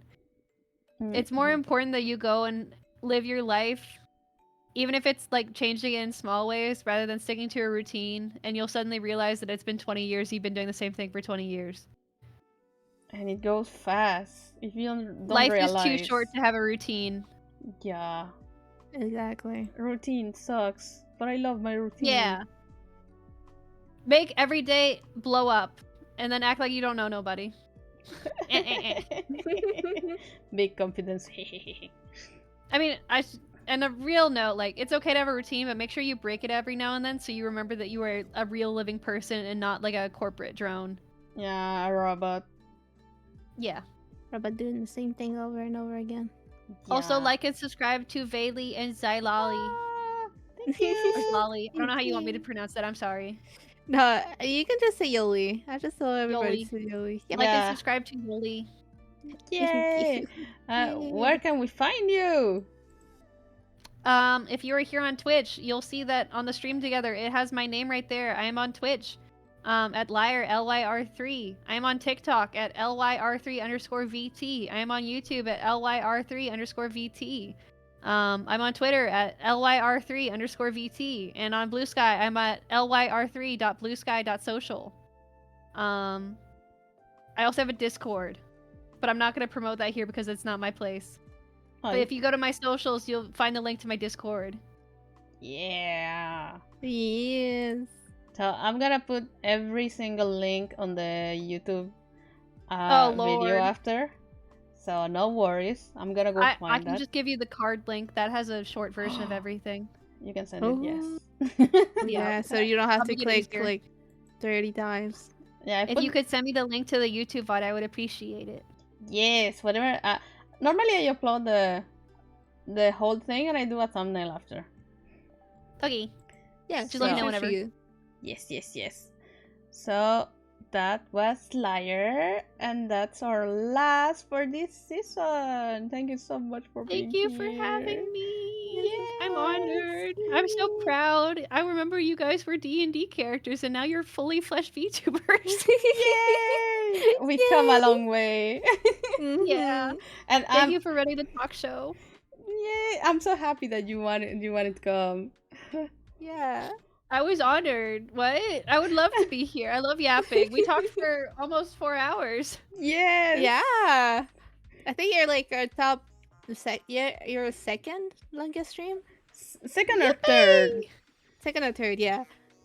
Yeah. Well, You made it all the way to the end of the VOD. Thank you for being here. Make sure to like and subscribe. Yes, and And the bell notification. we'll be doing awards. In the meantime, maybe on January we're gonna send you awards for maybe the longest, maybe the funniest, things like that. Oh my gosh. You know what I don't think I've ever you been know what we funniest, should so do? thank We you. should like actually do like a print like of like a certificate of like being the That's like, what I'm going to do. I'm gonna draw that. Certificate of Oh. abduction. Yes, Yes. she made the abduction. Now time to rewatch every single ball. Yes, but yeah. Oh my god, this hours and hours of content. But thank you so much, everyone, for being here with us today. Go Thank check you. Liar's channel and give her a follow, please. She's a good hero. And thank you so much again for watching and for all the subs. I didn't expect that. Thank you so much. You got 30 subs now. Yeah, I'm 31 actually. 31. gonna go upgrade my PC real quick. Yeah. Yay! So, bye everyone. Bye. Have a good Bye. night. Good night. Thank you for being here. Wow.